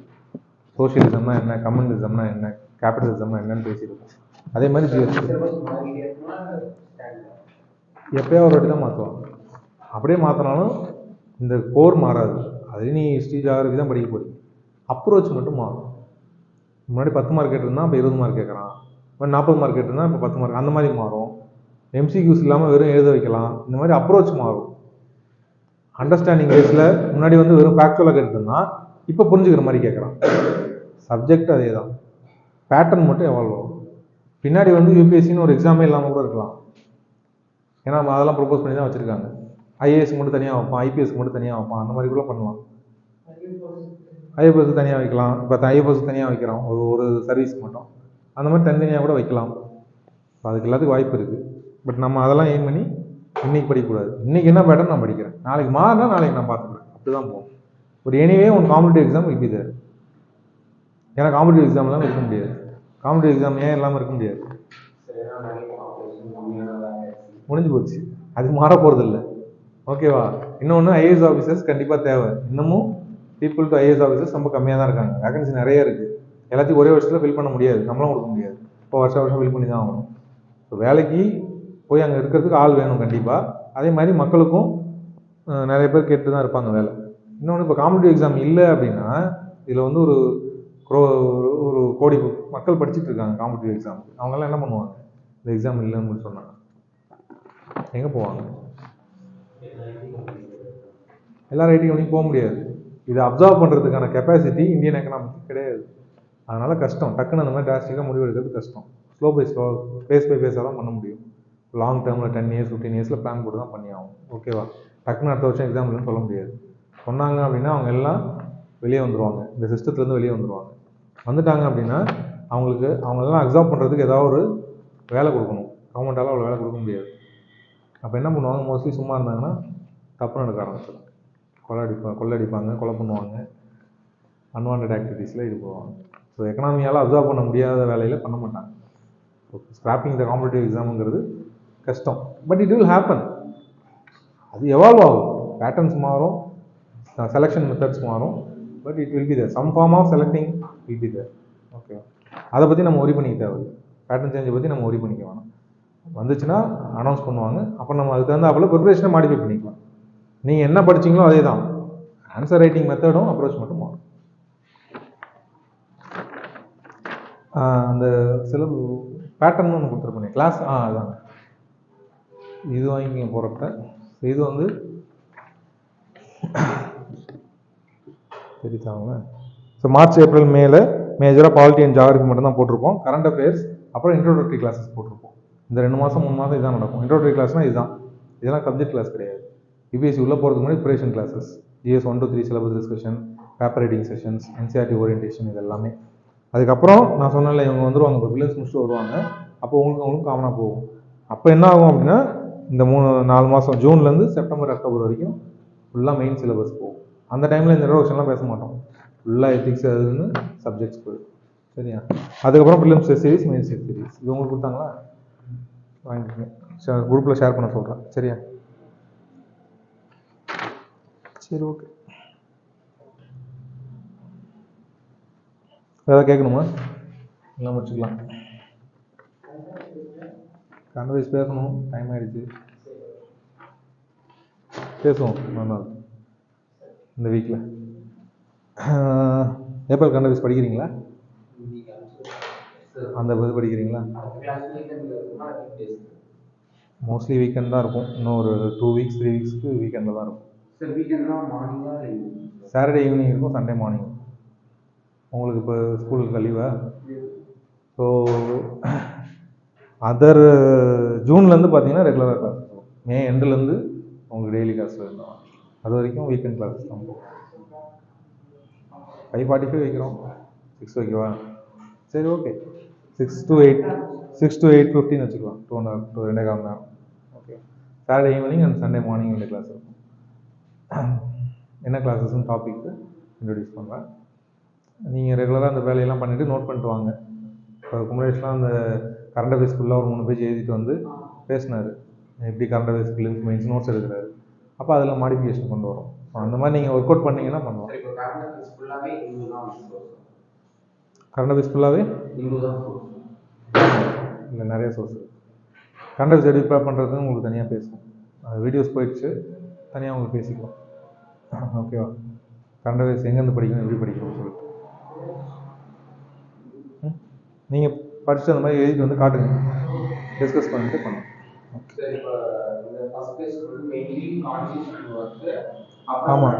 ஆமாம், மே 1 to 15 current affairs. Constitution network வந்து